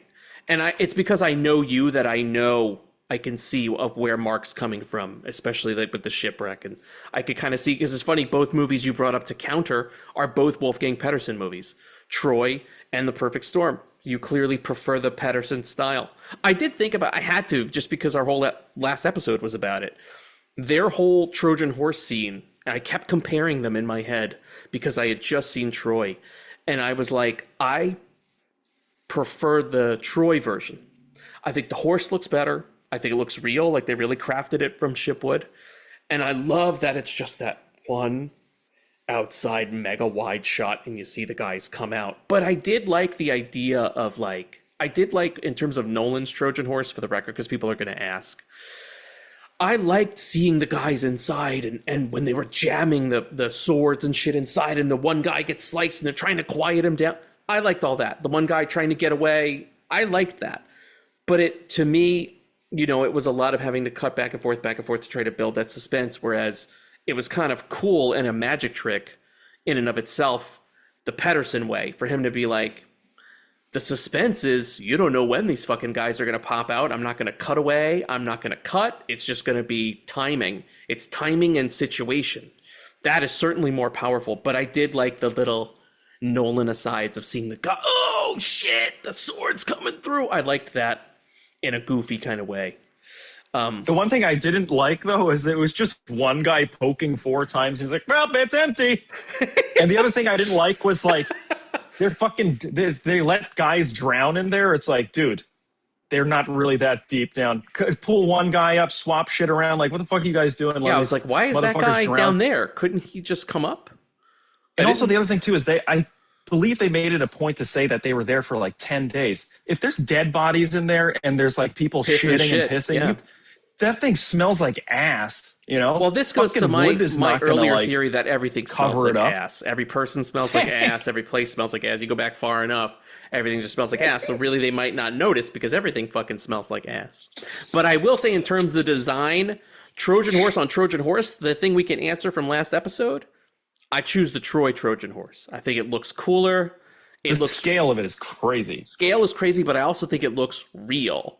The guys made it out of shit. They're not perfectly crafting nostrils and a mane and a tail and shit. It looks like a horse because we can all know the general shape of a horse. We don't need the sculpted wooden details. You know what I mean? I think that was a bit unrealistic. Was that horse head from one of the ships? That's what I assumed. But then, I was trying to look for that, but I didn't know. I didn't know either because, like, but if you then they cut to a wide and you see all their ships, and none of their ships have any mastheads. They're all just that curled shape. So maybe not. I don't know. But I will say the Troy Trojan horse to me is the victor of Trojan horse versus Trojan horse. I think no doubt. Oh yeah, I agree. No doubt. Both horse and design and shot design. I would say Wolfgang Petersen takes it. But you know what I'm going to say? You know why I kept comparing it to Troy, which could be a bit unfair. I will say I do like that you have 2 distinct movies. So you're not watching like, you know, Troy remastered. Yeah. I kind of, at the end of the day, I appreciate that this is a very Nolan version of this story. And I think he did a good job. And I do like that he's bringing back film. I like that he's bringing back spectacle. I like that it's, whether I like it or not, the fact that it brings in huge audiences that actually want to go to the theater to a degree where they're sitting in the front seat, that's pretty shows sweet, that he's dude. a phenomenal director and he knows his craft. So, and I did, like I said, I have my gripes about it and I am unfairly comparing it to Troy. But as a movie on its own in our era, it's fantastic. It's like you said, it is a roller coaster ride. And I had fun. I enjoyed. There was not one moment where I was like, "Oh, this." The only time I had a problem with the movie is when I had to pee. And I had when to was pee that again? When did you have to pee? Okay, so when they were, I think when Agamemnon is first introduced on the shore, I just had a jet. I'm like, okay, this could be a long dialogue-y scene, perhaps on this beach. There's only 2 people. I'm gonna fucking go and piss. So I just ran, peed, and came back. And then, dude, I also didn't drink You anything ran to the for hallway, this fucking movie. peed in the garbage can, then came back. They were like, there he is. That guy just peed in a garbage can. I was like, oh, maybe there's like a bathroom near Theater 5 and I don't have to run back to the entrance. So I wasted time like looking on the back end of the theater. And then I had to run back. So I hope I didn't miss too much. That was the only thing I went missed on an Odyssey to find the men's room. Yeah. So maybe like 20 minutes into the movie, I had a... That's fine. That's fine. Like maybe halfway through the movie, because of all the water scenes, I felt like I had to pee again. And I was like, shit. Dude, the producer in the booth... to the producer in the booth sent me a funny thing, and I shared it with you guys, with our Love of Cinema text thread, Mark and all those guys. And I was like, it was literally a thing that said, if somebody searched Odyssey when bathroom, and the AI Gemini was like, it picked two moments, and I knew because I never left. I got to sit through the whole movie, and I was like, this was a stupid moment to choose because there's no length of time that's good. Because it's a Nolan movie, every scene is fast, fast, fast. So like, Gemini was like, you can go and pee when Odysseus rebuilds his raft and he finally leaves Calypso. I was like, no, you can't. That's such a fast scene. That scene is like 10 seconds long. And then the other scene it said was when he returns to Ithaca. I was like, that's a hugely important moment. Yeah. You mean when he goes back and he talks to John Leguizamo? I was like, what the fuck? Proof that AI sucks. It picked the two wrong. Like, if you would have gone by that, you would have missed massive sequences of the movie. Yeah, all that setup for John Leguizamo's character with those people coming in and that guy that they always cast as being like the sneaky, creepy dude. Like, you would not know what happened to his character and those people if you left during that scene. To me, I think there's one clear scene that you pee during, because to me it's a useless scene. It's the siren song. It goes nowhere, it does nothing, and it lasts a long time because they got to tie him to the mast. The guy's got to put the wax in their ears, and then they play the song. To me, if you're gonna pee and you haven't seen the movie, that's the time to go. That gives you plenty of time. I will and say nothing one happens. of the coolest audio transitions was during that scene when he puts in one piece of wax and then the sound cuts off on that side and then they put in the other and then it mutes it on this. That was fucking awesome, by the way. Very cool. That was cool. We The do sound lose mix our was Asian awesome. Greek guy, though, which is kind of sad for me as a half Asian. It's like, the Asian Greek guy. Nope. Dude, it's hashtag stop Asian hate. Stop Asian hate, Chris Nolan. You took out the one Asian Greek guy. What's the matter with you? Why'd you do it? There you go. Well, Mark, should we reveal our predictions now for people? Yeah, at let's home? do it. All right. Here's what I wrote. I think I'm kind of right.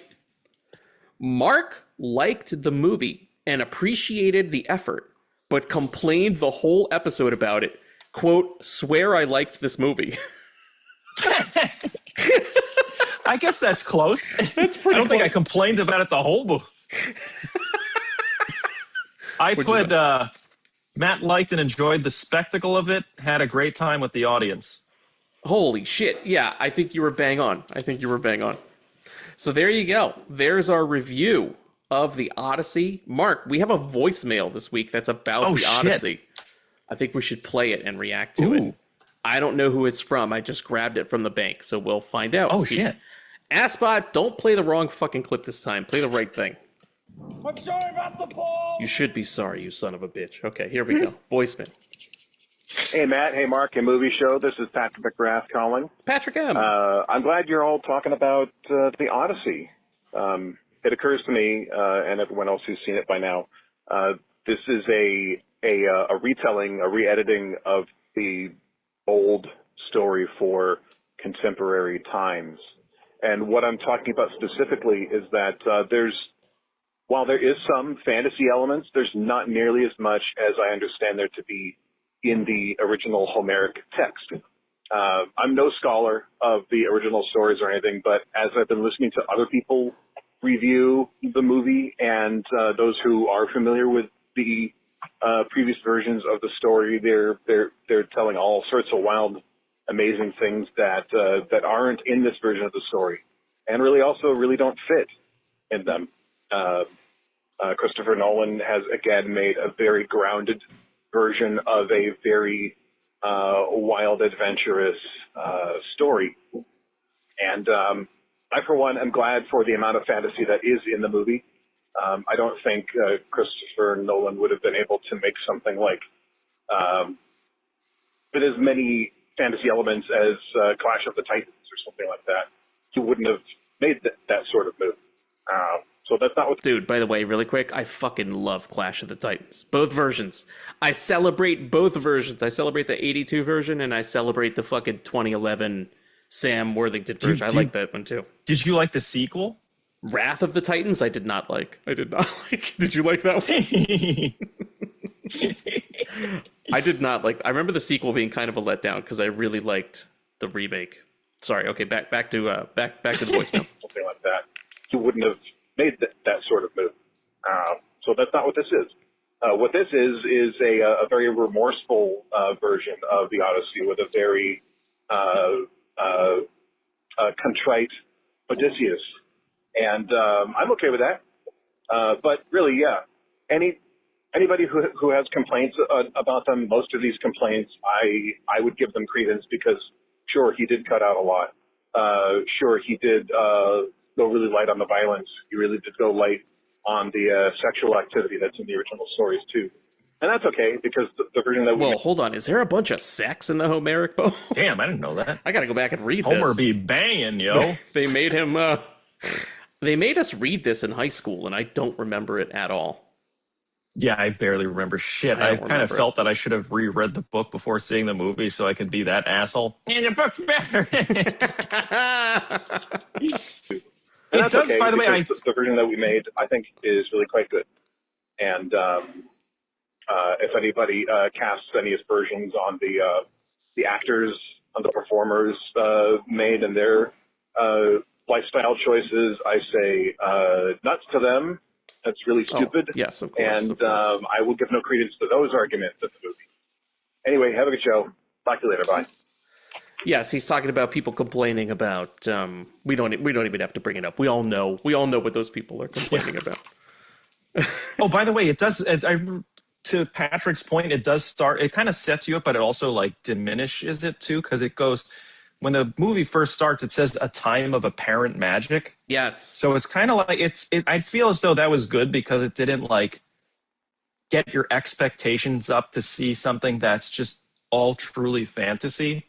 It's like, you know what I mean? That phrase kind of like it's a mix. Tones it down a bit. The apparent is what gets it. That's what gets it across for sure. So I thought that was a smart way to but start it also out, is a way. This way you're not. It's also a way to alleviate the need in a scene, at least script wise, I think, to like have characters that are so rooted in reality that if they see a fucking Cyclops, they're not like, what the fuck is that thing? You don't have to waste time doing that. If it's a time of apparent magic, these things are easily explained and they kind of coexist, right? I think that's what that buys you. He doesn't have to waste time doing that. I think that's like why he did that shit. You know, Nolan was like, I don't want to fucking have a guy have to be like, by the way, there's these things called Cyclops. He doesn't want to do that. By the way, anytime they said, I don't know if anybody said the word Cyclops, but now when I think of Cyclops, I think of Cyclospora, the fucking diarrhea lettuce. Wait, what? I saw the Cyclops. Is that the Taco Bell that's blowing everyone's asshole up? The diarrhea lettuce. I was like, there he is, that son of a bitch. He gave everybody diarrhea. Stay out of there if you don't want the diarrhea. Get out of there, Matt Damon. That's how Matt Damon got so ripped that he's got all the abs because he ate the diarrhea lettuce in the Cyclops' lair. Get out of there, Matt Damon. I did not. I gotta say this. I like Matt Damon, but I did not think he was right for this part. I also think Odysseus should be an older man. Like, I don't know if you remember this. Sean Bean. Sean Bean is a fantastic Odysseus. You know what I remember? I saw a great mini series in the 90s called The Odyssey starring Armand Assante. And that one is fantastic. I love that dude. And he really? looks, I gotta write that down. the part. He seems like an older guy. Now, look, Mark, it's a 90s made-for-TV movie, so the effects might not be great. But I remember that version being really cool. And it's because it's a TV miniseries. You know, they were able to spend 6 hours on it. So they probably they had a lot more scenes probably from the original poem. But I remember being really cool. It was like a giant Emmy award-winning like TV event that I remember. Really? It was like appointment viewing. Yeah, like I remember being 12 or 13 and being like, we're watching the Odyssey as a family. And everybody would tune in. You'd go to school the next day and be like, did you watch part 2 yet? It was like that. Actually, that was a cool, having those spectacle TV movie or series show experiences. I miss that so much, dude, because it was great because you could lord it over people who didn't have cable. You'd be like, ha ha ha. Yeah. You didn't invite me to your swim party? I got to see the Odyssey, and now I'm going to spoil it. Yeah. Like, I had no cable TV, so I would probably like, I gotta wait for it to come out of VHS. Oh, I totally would have spoiled it for 2 years later. There you go. Oh, wait, the producer in the booth is texting me. She says, did you know? Oh, this is interesting. Odyssey. She says, did you know that Matt Damon's stunt double was a jacked lady? Did you know that? Is that No. true? Yeah, I saw it on Instagram. There's like a I didn't see the movie, but there's like a scene where like Matt Damon's arm, like muscular bicep or some shit, like hugging someone. I don't know, but like. Is it when he had to pull the bow? When he had to string the bow? Sure, I don't know. It didn't show the scene, but like it's like this petite, jacked lady whose arms are massive. Really? Yes. She was like a female bodybuilder? That I don't know. Oh. Sure. I'll find it. Okay, find it. There you go. Our own producer in the booth, ladies and gentlemen. I'll post it. I'll post it. And that factoid was more interesting than Matt Damon's performance in the movie, I'm going to tell you. They should have. I did not like that he was Odysseus. He was just too reserved. There was, especially you see Sean Bean's Odysseus. He's so great. You believe that that guy would be a trickster. He would be a master strategist. Matt Damon, I was like, he's a tough guy. That's his deal, right? Anyway. But also, I think Sean Bean had a bit of like humanity to his character, and there were little like you can see like why people would follow his character and be friends with him. He was charismatic. Whereas, his men wouldn't have mutinied and fucked around and questioned his orders, you know, like everybody does. I do like how Damon. short that mutiny was. It's like, we're committing a mutiny. He's like, can I have your bow? And he's like, okay, fine, I'll take. You can have my bow. It's like, why are we supposed to fucking commit a mutiny? What are you giving a guy a weapon for that you're committing a mutiny against? And then he's like, well, I'm just gonna go off solo. And I was like, you guys, you mean you could have a bloodless mutiny by just letting this fucker wander off with a bow and you just go on the ship and he's leave? also, by reputation, the best archer in the world, the only man who's like deadly with that bow. Why on earth would you give him that bow? That's a good point. By the way, last thing I'll say is that the last scene where he's stringing the bow was such a cool scene. That was great. Where everyone's trying to do it. And the one thing I thought was funny was like Robert Pattinson's easiest paycheck because he just hung behind a pillar and whatever weapon got thrown through the hole, he's like, spears! Yeah. Pick up the swords! Shields! Yeah. Grab the shield! He was great. He and God, he was were fucking great. hilarious. They were great. There you go. All right, that's it for us for the Odyssey. And thank you to Patrick M. for calling in. Yeah, thank you. If you want to be like Patrick M., you can call and leave us a voicemail anytime, 707-948-6707. We will play your message on the show. Thank you again, Patrick. All right, man, you want to do Rex? Yeah, let's do it. Let's do it. I'm gonna wreck it! Wreck it! Wreck it! Wreck it! Wreck, wreck, wreck! I'm gonna wreck it! Wreck it! Wreck it! Wreck it! Wreck, wreck, Well, I go on facts, not recommendations, but thank you. Oh, thank you. Wait, I got something for you. Here's a Have you recommendation. ever walked out of a mall into a huge parking area and realized you'd forgotten where you parked your car? Ever gone mountain biking? What do you want to be when you grow up? What's the right tip? Have you called a plumber to your home lately? How superstitious are you? How much money would it take to make you spend a night in a cemetery? How much money would it take to make you spend a night in a cemetery, Mark? I'll take I don't know, maybe a couple thousand. It would take 10 Odyssey popcorn buckets before I even consider it. Here you go. Mark, it's time for the Rex. How many Rex you got?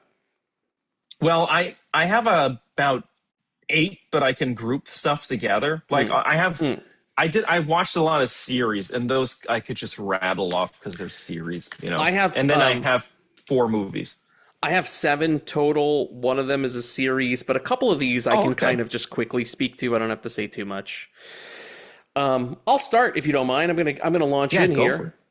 I only watched one Mark Rec this week, but I only watched one because it was a whole series. Mark, I watched Widow's Bay, which I realized you wrecked. You wrecked last episode, or maybe the episode before. Yeah, I think it was the last episode. I watched and I loved it. Yes. I told Did Mark, you have a favorite episode? Yes, I have 2 favorite episodes. I loved the party episode where Patricia throws the party and you think that she's like, you know, reading out of this like old party planning book, but it's actually like a grimoire or some shit out of Blair Witch. And she's like slowly been bewitching the town and she's leading them all to it's like a folk horror by the end and everybody's like walking towards this bond. It was fucking awesome. I loved that one. And you know me, dude, I'm a sucker for Jaws, open water, shit on a boat, drama on a boat. That whole bit where they brought the governor out on the boat, and I won't spoil for people, but those two were my favorite episodes. But every episode's great. Every episode's great. I told Mark this on text, but it's been a stacked year for horror already, especially the summer, right? We've had Obsession, Backrooms. Even with those amazing bits of horror, I think Widow's Bay is my favorite horror thing of the year right now, if I had to be quite honest. And I loved Backrooms. I liked Obsession. I think Widow's Bay is my favorite horror thing of the year, and I think it will be very difficult to top. And I agree with you. It's, you know what it is? It's like, I think we discussed on text how well balanced it is, how well acted it is. My favorite episode, I think, is like, spoiler alert, there's the scene with the main character. Oh, God, why am I drawing a blank on his name? Anyway, Mayor Tom Loftus. Yeah, Tom Loftus with the old lady, and he possibly has to kill her. Yeah. Dude, the performances from her that entire episode, and the performance from him where he's just, he knows he has to do it in his mind as a protector of the town, but also knowing this lady forever. Their back and forth was like some of the best acting I've seen between two characters. Yes. I thought it was phenomenal. Dude, the mayor, that actor, Matt Reese, is fucking amazing. Like, that guy, I've never seen somebody, he's very unique. He's got a very unique screen presence. He reminds me almost of like a silent movie star. He's just got like great face acting. But yeah. We were talking about how, you know, the show itself just balances humor and horror so well. And I think it's because they're not like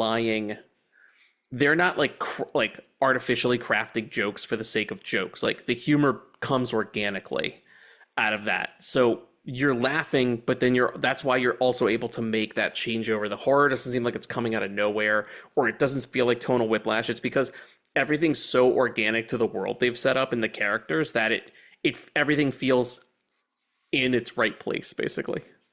I agree with you. I loved it. I love the cast. Wick is fucking awesome. Patricia is also my favorite. Dude, I laughed my ass off, I think, the most at Patricia. During that party scene when people are coming into the pub and she's dancing, her fucking dance cracked me up. And also the whole bit where the like Michael Myers masked killer comes for her. And there's that whole bit where like she wants to make sure the fucker's dead, so they keep jump cutting, but she's always holding a shotgun, like his dead body. That was fucking They bring him awesome. to the morgue in the crematorium, and even though the ashes, she's still pointing the shotgun. Fucking hilarious, dude. Like, that was a quality gag. Didn't it also feel like you as an audience were like wanted that character to do that, to be that that careful after experiencing? It made sense because what she experiences, I feel as though they did like a better Jason movie in a short scene in this series, how relentless he is. Also, going back to the humor, it's terrifying because you have this guy that's like can't be killed Unkillable, almost. And yeah. then my favorite was like when she's trying to spray him with the gasoline and the guy inside just totally fucks up that plan.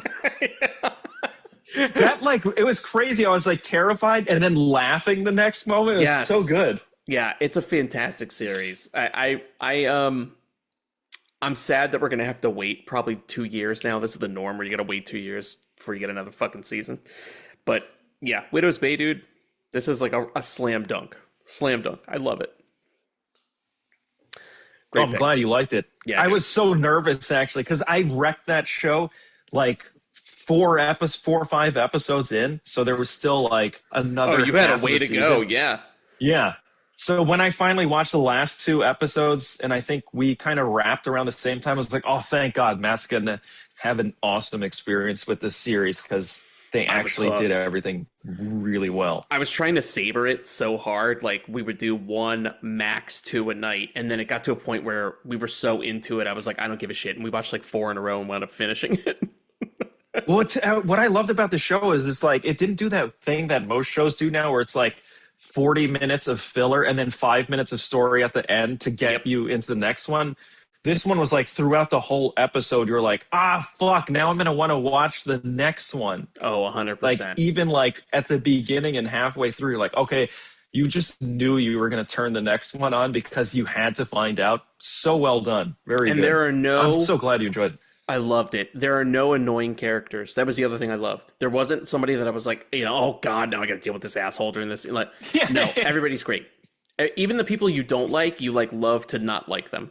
So great series throughout. I have no complaints. My only complaint is that we're gonna have to wait 2 years to watch season 2. That's my only complaint.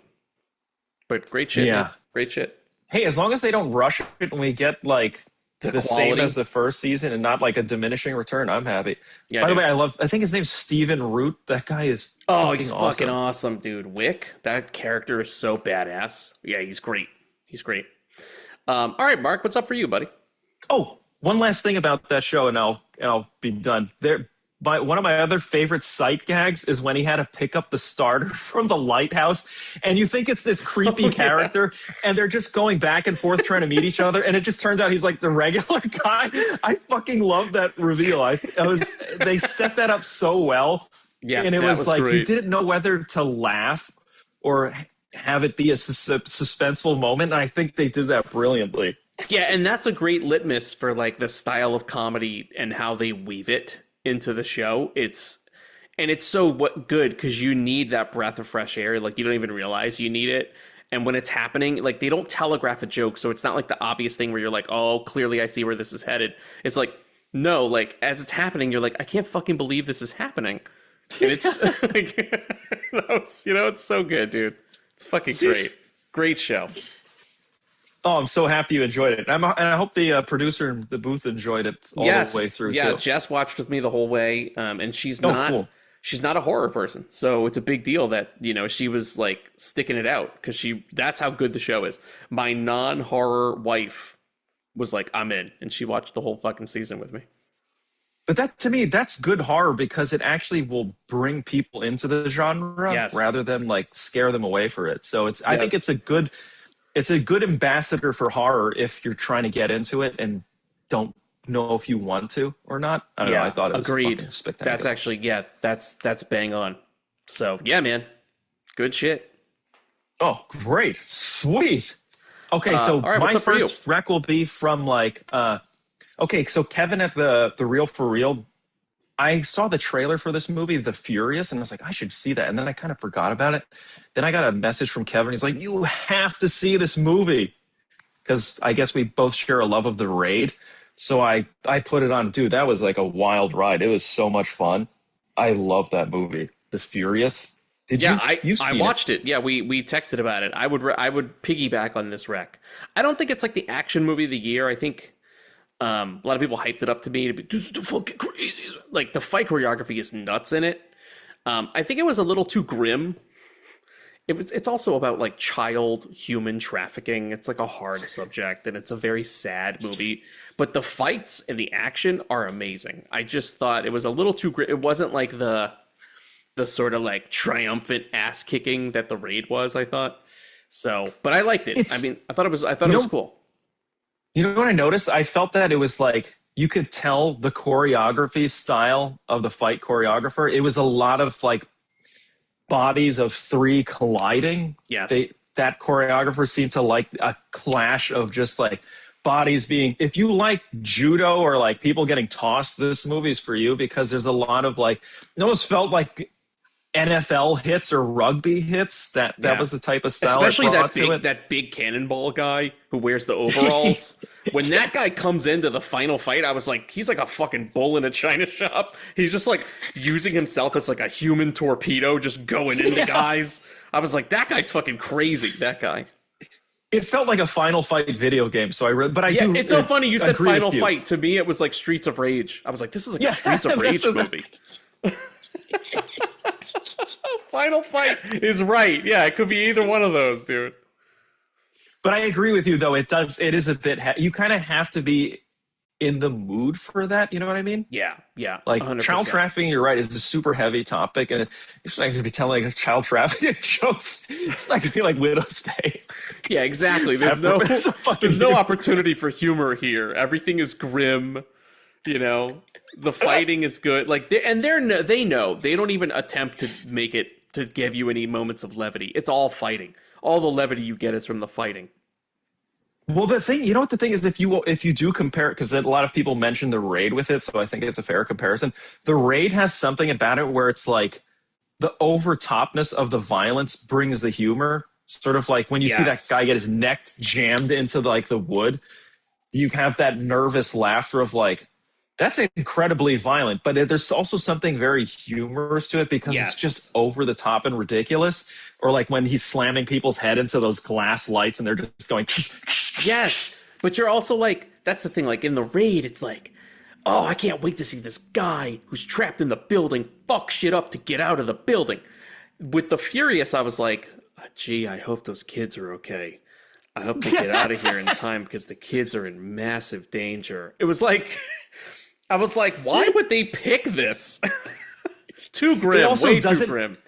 It doesn't lend itself to a rewatch, I feel. No. Like the Raid, I'll rewatch because it's just like, it's like the Judge Dredd movie, you know, you just fuck yeah. You want to see some crazy violence and action sequences, so you just pop it on, you can just watch it all the way through and know you're going to have a good time.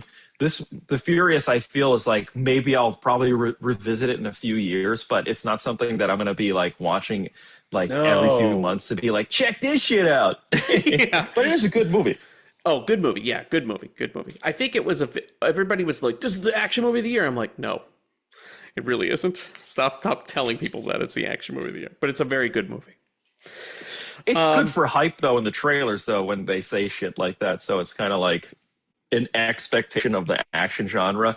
Yes. No matter what action movie comes out, all the taglines are going to be like, this is the greatest action movie of our generation. But it's like every YouTube movie person or cinephile person I follow, and even our friends on TikTok and people like that are like, this is the action movie of the year. When I hear that, that's a promise you're making to me. Like that you're firing on all cylinders. And I'm sorry, your child trafficking storyline does not fit in with the action party of the year. You know what I mean? It just doesn't. It's hard to eat snacks. Yeah, dude. When children are being trapped. I can't have gummy worms when the kids are not even like just trapped. They're beaten in front of you. These little fuckers are in fear. They're tortured. It's not. I was like, God damn. I was like, there wasn't this much child torture in the last Saw movie. Why am I going through this? Anyway. Hey, another controversial movie. Here's my next one. Mark, I saw and liked Sound of Freedom. Evil Dead Burn. Ah, fuck, I need to see that. Mark, you doubly have to see it because they also announced today, HHN 35, brother, Evil Dead Burn is coming. It's a house. Oh, shit. They announced Dude, it I heard today. There's some surprises in that movie that I need to see. Hold on, I'm going to write that down. I got to watch this. It's great. I'm an outlier. The internet is very split on this. I fall in the camp that really liked it. I think a lot of people's complaints, and I hear them. Even our buddy Tommy, I don't want to throw him under the bus, but he was like, he's also a massive Evil Dead fan, and he was complaining that the movie doesn't feel like an Evil Dead movie. It's not fun. It's not funny. And I see where he's coming from, but I disagree. Did these people like Evil Dead Rise, by the way? Do you know? I don't know, but I'll just say, to me, Evil Dead 2013 and Evil Dead Rise, this new wave of like modern Evil Dead, what I like so much about it is it's darker, it's grittier, and they're doing their own thing. Like, you can have the silly Deadite Ash era, you can have that, but you can also have this. And to people who I say didn't like Evil Dead Burn, but they'll tell you they liked Evil Dead 2013, those people are full of shit. Because that movie is not funny at all. It's super mean-spirited. It's exactly what they're complaining about Evil Dead Burn. That's what I don't understand. And they'll sit there with a straight face and tell you they liked that movie, but they don't like this movie. Those people, to me, I'm sorry, make no fucking sense. Evil Dead Burn was awesome. I had a great time with it. It was exactly what I wanted. It was like, again, it was just like a rough and tumble Evil Dead movie with some great surprises, awesome gore. And it was so technically ambitious. There's some filmmaking shit. It doesn't get in the way of the movie or the scares, but there's some shit that this guy pulls off visually that you're like, whoa, this is awesome. Like, he's really trying. He's not just resting on his laurels and being like, hey, it's an Evil Dead movie. The gore and the effects will do the heavy lifting. He's like, no. I want some cool shit to be happening. What's the most surprising way I can show you this scare? That's what we're doing. He's a French guy. Mark, actually, I told him this. He's the same guy who made Infested, which is the spider movie you wrecked on this show, back on the horror show last year or the year before. So I definitely think, Mark, you will like this movie because you also really love that French new wave of horror, like High Tension and Martyrs. And I think you will dig this movie Inside. a lot. Yeah, I think you're going to like this one a lot. You know what I like about these movies and what you're saying too is it reminds me a lot of, do you remember when they first re-envisioned Texas Chainsaw Massacre in 2003 with the Michael Bay ones? Yes. And visually those movies are fucking stunning. Yeah, they're awesome looking. They're both great. And they did those crazy shots where it was going through the van and stuff like that. Yes, so through the van, through the bullet hole in the head, out the other side of the skull. That energy, Mark, that visual ballsiness is what's happening in Evil Dead Burn. Oh, that's cool. Yeah, I'm with you. I am a fan of, so far, every new Evil Dead I've seen. Thoroughly enjoyed it. So I'm looking forward to seeing this one. Oh, then I can talk to you about it. And the best part is we get to go through the house, which to me, it's a win-win. If you love the movie, you get to go through the house. If you didn't like the movie, you know that HHN is still going to make a great house. So it's kind of an amazing thing, dude. We're going to get, of all things, we're going to get Evil Dead Burn house. I can't fucking believe it. Anyway, what's next for you? That is pretty cool. Okay, I guess going to HHN, this is another thing that I think you've watched a few of these. I watched Hellraiser 1 and 2. I still have to see the third one, so I'll just wreck Hellraiser 1 and 2. Really cool, super unique. Hellraiser 2 is a bit, it felt like they went more ambitious. They had some crazier character designs, specifically the last enemy who's connected at the head. But you're totally right. Like every one of these movies has like this really dreamy feel to it. They feel like otherworldly, not in like a weird way, but in like a way that actually brings the concepts to life. And it's such a unique and weird universe too. And I love how they address the Cenobites, and they're just like these, they consider themselves travelers. It's fucking cool. If you've never seen the Hellraiser series, you gotta watch it because they're, like I said, I have not watched 3, 4, which I heard were very good too. And I didn't like the new one, but when you watch the older ones, the physical effects, the character designs, there's something very special about them. And I think they age well because it's almost like you're watching a graphic novel because it's real but not real. Yes. The characters feel real but not real. It's that European art house feel where you're like, is this a nightmare I can't wake up from? Yeah. Yeah. Right. And it's even though it's a different director in the second one, it still has that cool feel to it. I don't know. It's hard to describe. I agree. I'll piggyback. I did the same thing. I actually finished the original Hellraiser trilogy because of HHN. I'm not going to bother with 4. It was the house is only covering the first 3 movies, so I wanted to do my HHN homework. I enjoyed all 3. There is a noticeable dip in quality for 3. I will say that. Prepare yourself for that. But really, what it lacks in basic movie making, it makes up for with some ridiculous new Cenobites who are really fun and silly in that like 90s, almost kind of RoboCop 3 kind of way where you're like, now RoboCop's got a jetpack. Oh, cool. Take that idea and put it on a Cenobite. If you're like, now our Cenobites have this. Oh, how about a Cenobite that does this? It's that movie. Part 3 is that movie. Oh, cool. So, it's not to be taken too seriously. It's a fun sort of afternoon watch. Oh, okay. Yeah. Cool. I'm looking forward to it. By the way, did you say 4 was considered good? 4 is considered good by fans. I just skipped it this time. I've seen it. I just skipped it this time around because I was like, I just want to watch and be fresh for the ones in the house. I don't want to get confused and be like, wait a minute, well, where was this bit? And I'm thinking of Hellraiser Bloodlines, which is part 4. Oh, yeah. Got it. Yeah, it actually does. The cool thing that people fucking were all over Darren Aronofsky about in The Fountain, because he's like, he did this movie with 3 different timelines. Hellraiser Bloodlines did that shit first. It did. You'll see if you watch part 4, you'll see. You'll be like, that was the first thing I thought when I saw The Fountain. I was like, oh, it's Hellraiser 3. It's exactly Hellraiser 3. Oh, interesting. Yeah. Okay, I will watch that.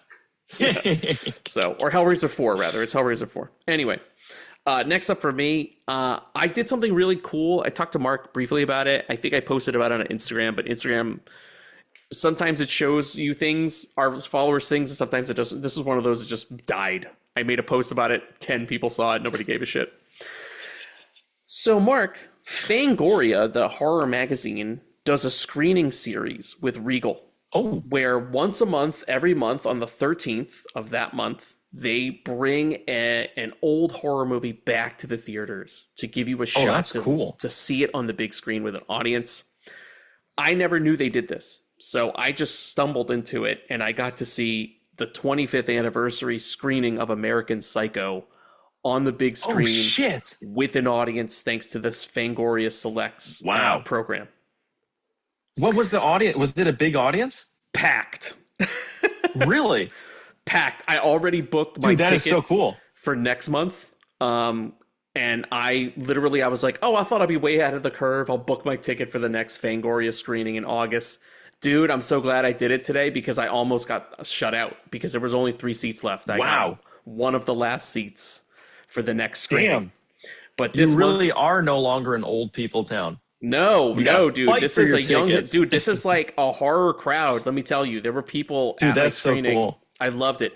I've only seen it. This was a big screen first for me. I've seen the movie many times. I had the original American Psycho unrated DVD in college, so it was cool to see on the big screen with an audience. It was fucking great. It played great. It looked great. And then the cool bit was there were 2 cool things. We talk about these specialty screenings and how they lack swag. Fangoria has swag for these screenings. They have commemorative so great special edition patches that they give out. So if you go to the screening for each movie has a different patch, so you can collect them all. So I got the one for American Psycho, and I'll get the one for next month too when I roll up. I won't reveal what that is, but it's not hard to discover. You can go online and find out what it is. But yeah, I'm psyched, man. I'm going to try and go every month. I'm going to try and go to the Fangoria screening every month. Fucking awesome. It's great, dude. They show, there's no trailers. There's no stupid shit. They just show the movie. And then afterwards, it's very much a special event. They played a Q&A with the director, Mary Herron, talking about making American Psycho for 20 years. Holy shit. Fucking awesome, dude. It was fucking awesome. So, and the beauty part was wow, right she here. Actually showed up? No, she didn't show up. They had like they had shot a piece with her, a piece for the 25th anniversary, like specifically for this. So it was cool. She just sat down and you got to watch this like cool bit. So it really felt like an evening, like it felt like an event. So, and the movie's fucking excellent. If you haven't seen the movie in a while, definitely like throw that one on. It's funny because like when I watched it originally, like, 20 some odd years ago, it felt like a movie emulating the 80s. But now you watch it in 2026, it feels like a genuine 80s movie because it was so long ago, like, and the way it looks, like the film grain, the stock they use, the sort of soft focus, that lighting, like there were moments where my brain was genuinely tricked and I was like, this feels like I'm watching a real 80s movie, which is weird. That is so cool. Yeah, you'll see what I mean if you rewatch it, but it was great, man. American Psycho turns 25. I got to see it. It was great. All right, fuck it. I'll tell you what the next month's screening is. Next month is going to be The Descent, which I've never seen on the big screen. I fucking love that movie. Okay, wait. This is going to blow the doors off. The Descent, it's a special unrated UK cut that has never been shown in America before. Oh, shit. That is what we'll be seeing. If you have a Regal theater near you, you might be able to check it out. Oh, shit, I do. It's like a half hour away. Hold on. So they might do the Fangoria Select. It's on August 13th, Mark. They do it the 13th of every month. So check the theater listing for the August 13th, and you'll see The Descent. I wrote it down. That's fucking awesome. Wait, you have seen it before, right? Yes. Okay. Just not on the big screen. I've never seen it with an audience. And I think that's that the cool thing opener about this. With an audience is going to be great, nuts, man. It's going to be fucking nuts. I can't wait. And I'm a nerd. I want like the special patch. It's cool. They do a whole thing. Go. It's a good time. Fangoria screening, especially if you're a horror fan. This is great, dude. This is what it's all about. Shit, I didn't know that. That's fucking great. Dude, wait, is your Regal the one that's like walking distance? Yeah. I literally dude. ate dinner. The 13th is going to be Walked such out a of my great day house. for you. Yeah, walked out of my house 4 minutes away. There's the theater. I go to this American Psycho screening. Dude, walk home. I'm home in 5 minutes or less. I'm like, yeah, that was great. Then I'm back on the couch. Man, that is fucking fantastic, dude. It was so good. I'm very happy for you. That's Yeah, so cool. thank you. And then, Thank you. wait, so did you do the subscription then? Yes, I have a Regal Unlimited now, so I can see as many movies as I want. Any format doesn't matter. The Fangoria ones, do they include that? Because I know It's sometimes included. AMC will be like, you can't use shit for this. Nope, it's included. It's included. All Dude, I had that to is pay was fucking a great. convenience fee, which is like 50 cents. So I pay a convenience fee of 50 cents, and then I go to the Fangoria screening. That is really cool, dude. Isn't that great? You scrape your 2 quarters off the counter, and you're like, "There, bitch," and you go into the Fangoria screening. Mark, what's next for you, buddy? Oh, let's see. What else do I got? I saw Backrooms, which was I thoroughly enjoyed it. I heard there was some complaints about it. I saw a couple nerd posts with people talking about how it's like the story sucks, and I was like, I thought it was fucking really intriguing. What are you talking about? Yeah, the story's awesome. I didn't realize, by the way, that the pirate version of him was a physical effect. Yes. Until after, because I was trying to avoid reading too much about it and seeing behind the scenes stuff, because I really am a fan of Backrooms. So I thought, I mean, as a new director, it felt so fresh. The camera angles felt very different than what most directors are doing. It did feel like a young director in the best possible way, because it's like he's not saddled with the burden of film history and all this bullshit and like all these stupid rules. So he could just be like, I'm just going to do cool shit.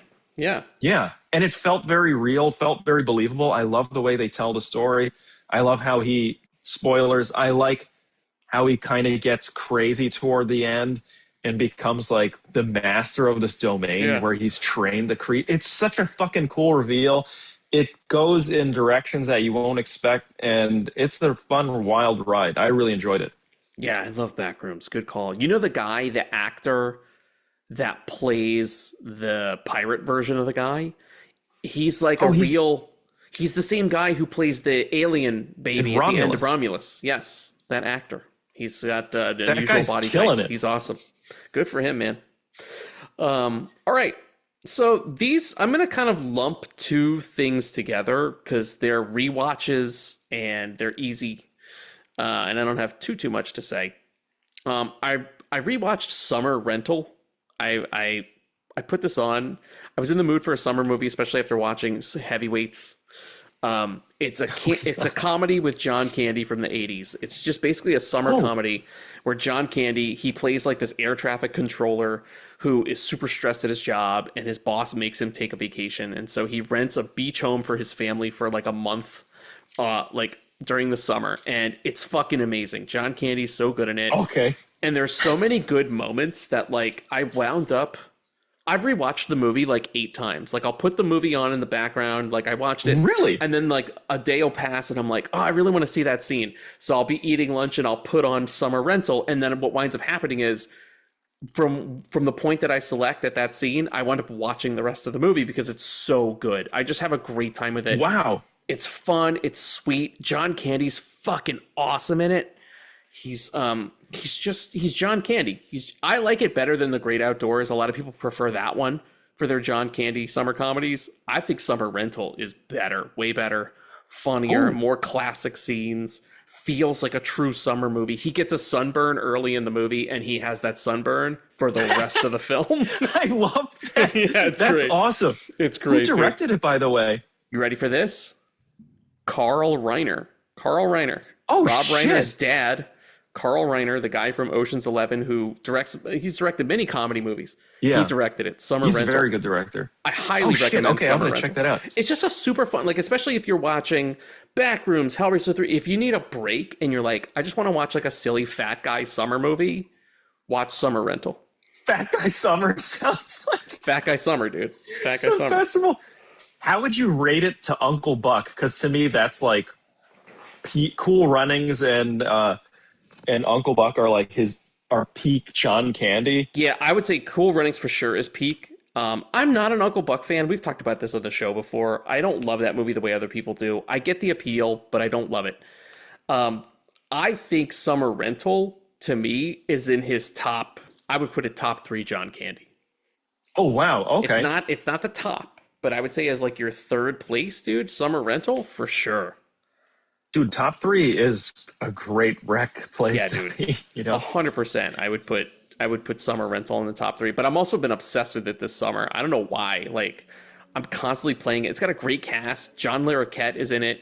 So is Rip Torn. He plays like this. He basically plays like Wick from Widow's Bay. He's like a salty sea dog who's on this beach. It's really fucking funny. Dude, this sounds phenomenal. Yeah, it's great. And it's got all the classic 80s summer stuff. Like John Candy's a working man and he pisses off the one really rich guy on the beach.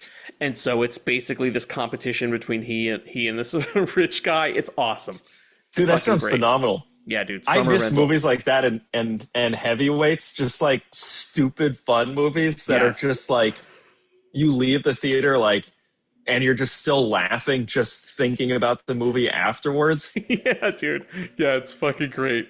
It's great. So Summer Rental. And the other thing I wanted to talk about really quick, I rewatched one of my all-time favorites. Sometimes I just want to throw this movie on. I rewatched Repo Man. The original Repo Man. I've never seen it. Emilio Estevez, a punk rock movie. It's like a sci-fi comedy, punk rock, badass movie with Emilio Estevez and Harry Dean Stanton. And Harry Dean Stanton is like this Repo Man who repossesses. Speaking of, Mark loves watching these Repo Man videos on YouTube. Harry Dean Stanton is a Repo Man who repossesses people's cars, and he takes a young punk, this punk rocker under his wing, Emilio Estevez, and he basically trains him like an apprentice to repossess the cars. And while they're doing that, all this crazy, insane shit happens. It's really funny. It's weird. It's got style. It's hard for me to tell you why I love it, but it's a 5-star movie to me. I absolutely love Repo Man. I've watched it so many times. Is it something you saw as a kid? I saw it in high school, and in high school I thought it was just like this cool punk movie. And then at Pratt, I really started to dig into like, oh, this movie's kind of saying something. And I really kind of picked up on like the message of the movie. And now I just enjoy it for what it is. It's just like weird and funny. And it's different. Like in the way that like you talk about Back Rooms and you're like, it feels different. Like you've never seen anything like it. And it's hard to put your finger on why it works, but it works. Repo Man is the same way, except it's just this ridiculous badass movie about repo men fucking shit up. It's great. I love it. It's so damn, that's awesome. like right up my alley. You figured I'd watch this shit already. Yeah, it's great, man. And I get it. Like, I think some people are thrown off by it when they watch it because they're like, oh, is this like a quirky movie? Why is it like this? To me, it just hits. Like, the humor works. The world is all believable. The cast is amazing. Harry Dean Stanton is fucking badass in it. It's awesome, man. It's just like a tough guy. It's the weirdest thing. It's like a tough guy 80s movie that makes fun of tough guy 80s movies. But then there's like a whole punk rock thing. There's like some sci-fi shit going on. It's awesome. It's really Man, it cool. sounds great. It's really cool. I've seen it so many times on like top 10 lists and like. It rules, dude. Watch a 4K version. Watch it in 4K. Oh, okay. That's exactly what I was going to ask you. I own the 4K. I own it. Oh, you do? Okay. It's great. All right. I'll see if I can find that. It's probably my favorite Criterion movie, like part of their collection. You know, a lot of people, like, to me, it's a movie I gravitate to every few years. It just so happened to be like the other night I was like, I want to watch Repo Man. And I put it on and I was like, I fucking love this movie. It's so good. It's so quotable. Okay. Quotable. There's so many cool moments. There's just so many like weird, like you listen to the dialogue and you're like, it's the opposite of the Odyssey. It's real dialogue. People are talking and you're like, that's a great line. That's so weird. Like that's so quotable. It works, man. Repo Man fucking rules. Watch it. Shit. Okay. I put that on. I've moved it. I'm underlining it so I can know that should be the first thing I watch. Oh, because I'm always looking for shit, and it's like now I don't have to. Thank you, sir. No, dude. Repo Man, Summer Rental. This has been my summer. I've been watching John Candy get a sunburn, and I've been watching Emilio Estevez rip off people's cars.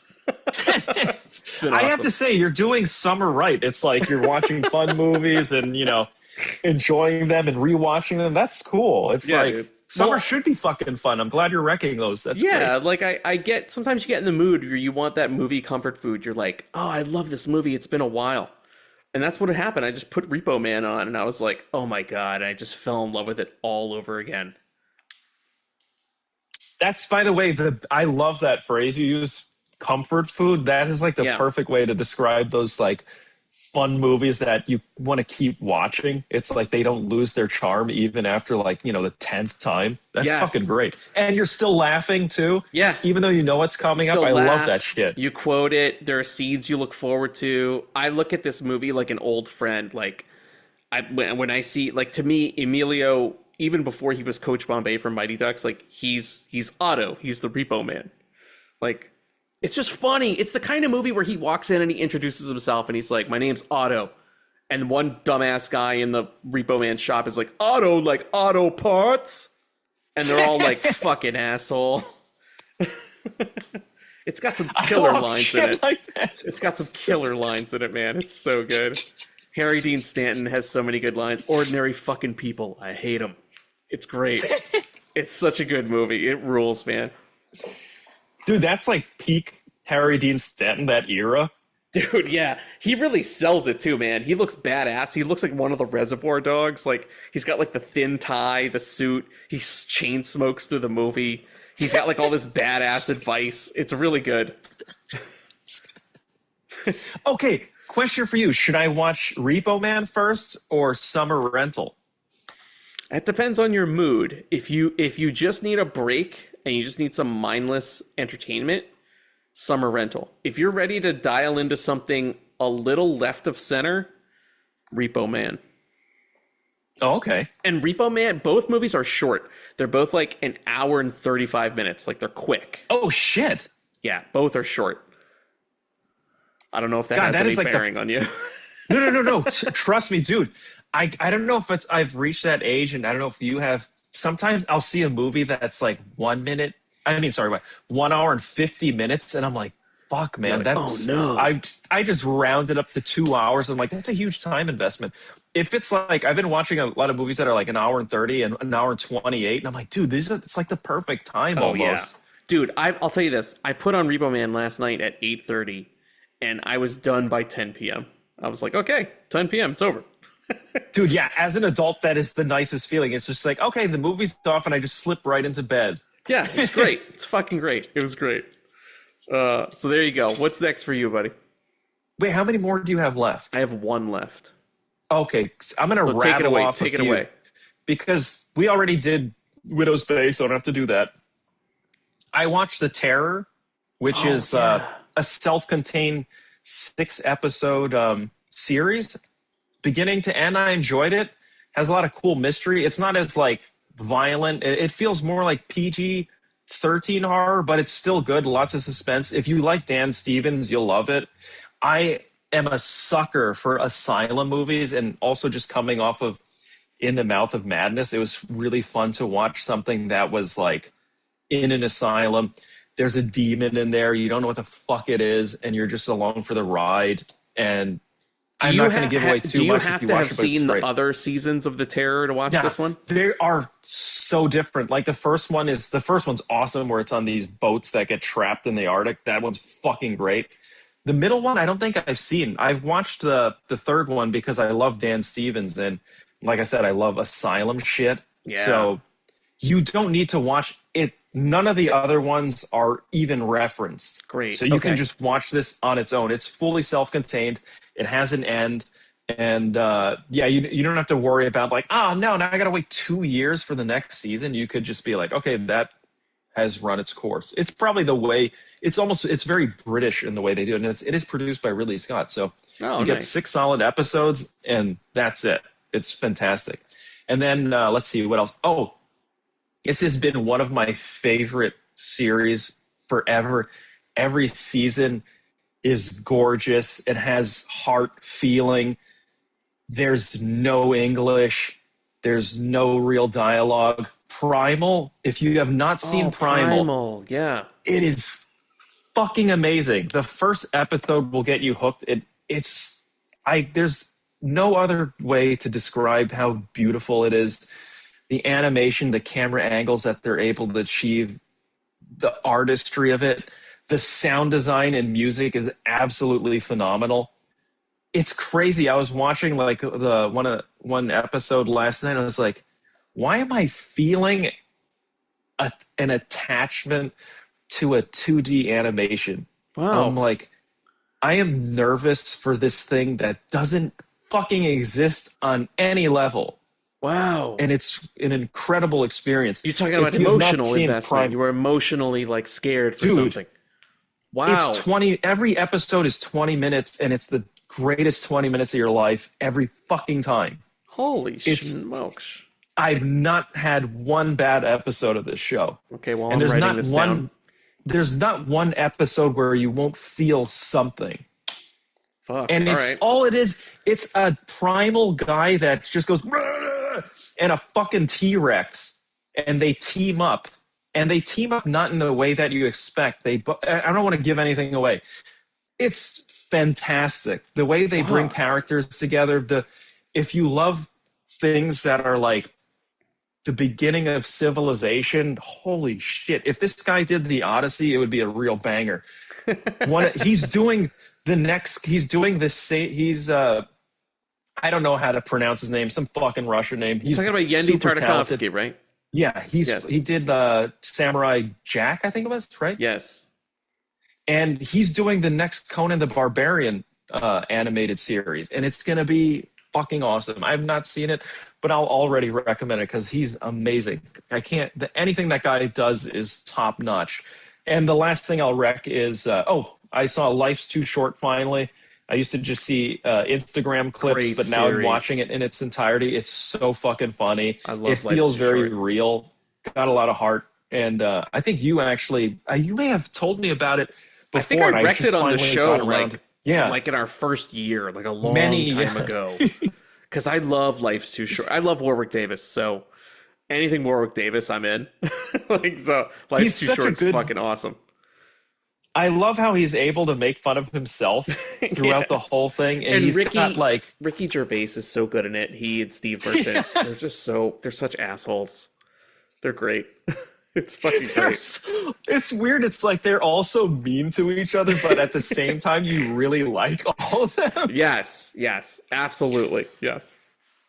Oh, and the last thing I'll rec is somehow, you know, you're just going, you're just doom scrolling horror content, and eventually you come across the like, what's this one piece of? I somehow got into the X-Files. I never watched it as a kid because we didn't have cable or anything, or we didn't have TV. Period. Just had like a fucking VHS player and a broken TV. I got into this thread where people are like, what's the episode that lives rent free in your mind? And the one that kept coming up was this one called Home. Yep, dude, that was I couldn't even believe that was on TV. I was like, they allowed that shit? Yeah. That's dude, that always was the one. That's fucking always the one that comes crazy. up. Yep. I like that you knew exactly what it was. I know X-Files. I watched it live, but I remember that episode, and Jesus Christ. But it's funny because inevitably, every time that conversation comes up, it's always the same answer. It's Home. Do you have one that you think is better than that? Or there are ones I much prefer. Yeah, I love anything with Toombs. That guy, that character. I don't want to give away why I like that character. That's a giant spoiler. Anytime the Three Horsemen are on there, those guys are great. It's fucking awesome. I'm much more of a Monster of the Week X-Files. You know the X-Files, right? There were two styles of episode. There was the Monster of the Week style episode, and then there was the kind of like the lore episode that would kind of tie you into the aliens and the conspiracy with Mulder and that whole. And those were fine. I was more of a Monster of the Week guy. I like when they show up and they get the one fucking random thing. This Toombs, that thing is fucking crazy. There's another one where they find this thing in the creek that is fucking, Jesus Christ, it's bizarre. There's an amazing one with Scully that's kind of like a take on the Talking Tina doll from Twilight Zone, where there's a doll and it's not clear whether the doll is alive or not. Like, there are some great episodes. I would put those in there. Watch them sequentially. Do you think after watching Home, should I just be like, fuck it? go from beginning to end? I wouldn't jump in and out. If you're gonna do X-Files, I think you should like commit and be like, I'm gonna start from the beginning. Okay. But the cool thing is, Thank you you. can I kind of will like, do that. you don't have to binge it. Like you could watch one a week or something, you know, and you would have years of content basically. Or you could binge them, you know, who knows? Or you could be watching and be like, you know what, this shit isn't really for me, or maybe it hasn't aged well. I haven't watched it in a long time, but I remember being really cool just because there was nothing like it on television, dude. It was just so weird. It's great. Okay, I'm going to take your advice. I'll probably start watching that. It's nice to have that. I do miss having that as a kid. Like, it's like, okay, this show's coming on, and then you watch it. Right. And you don't have to think. You're like, just hey, there. Tuesday night, or really it was Sunday night. You were like, Sunday night is X-Files night. So I know every Sunday there's a new X-Files. And then, you know, you would come into school Monday and you'd be like, oh, God. You'd just be thinking about the X-Files from last night. And then you'd like think about it all week. And then all of a sudden it'd be next Sunday, you'd be like, oh, fuck, here we go again. You'd watch the next one. It was great. I miss those days. Man, do you feel as though like they've ruined media consumption by releasing everything at once? It feels like everyone's just scatterbrained and like having more like, how the fuck should I choose something? There's just everything is on there. What do they call that? Decision fatigue and decision paralysis, right? Nobody can make a fucking decision.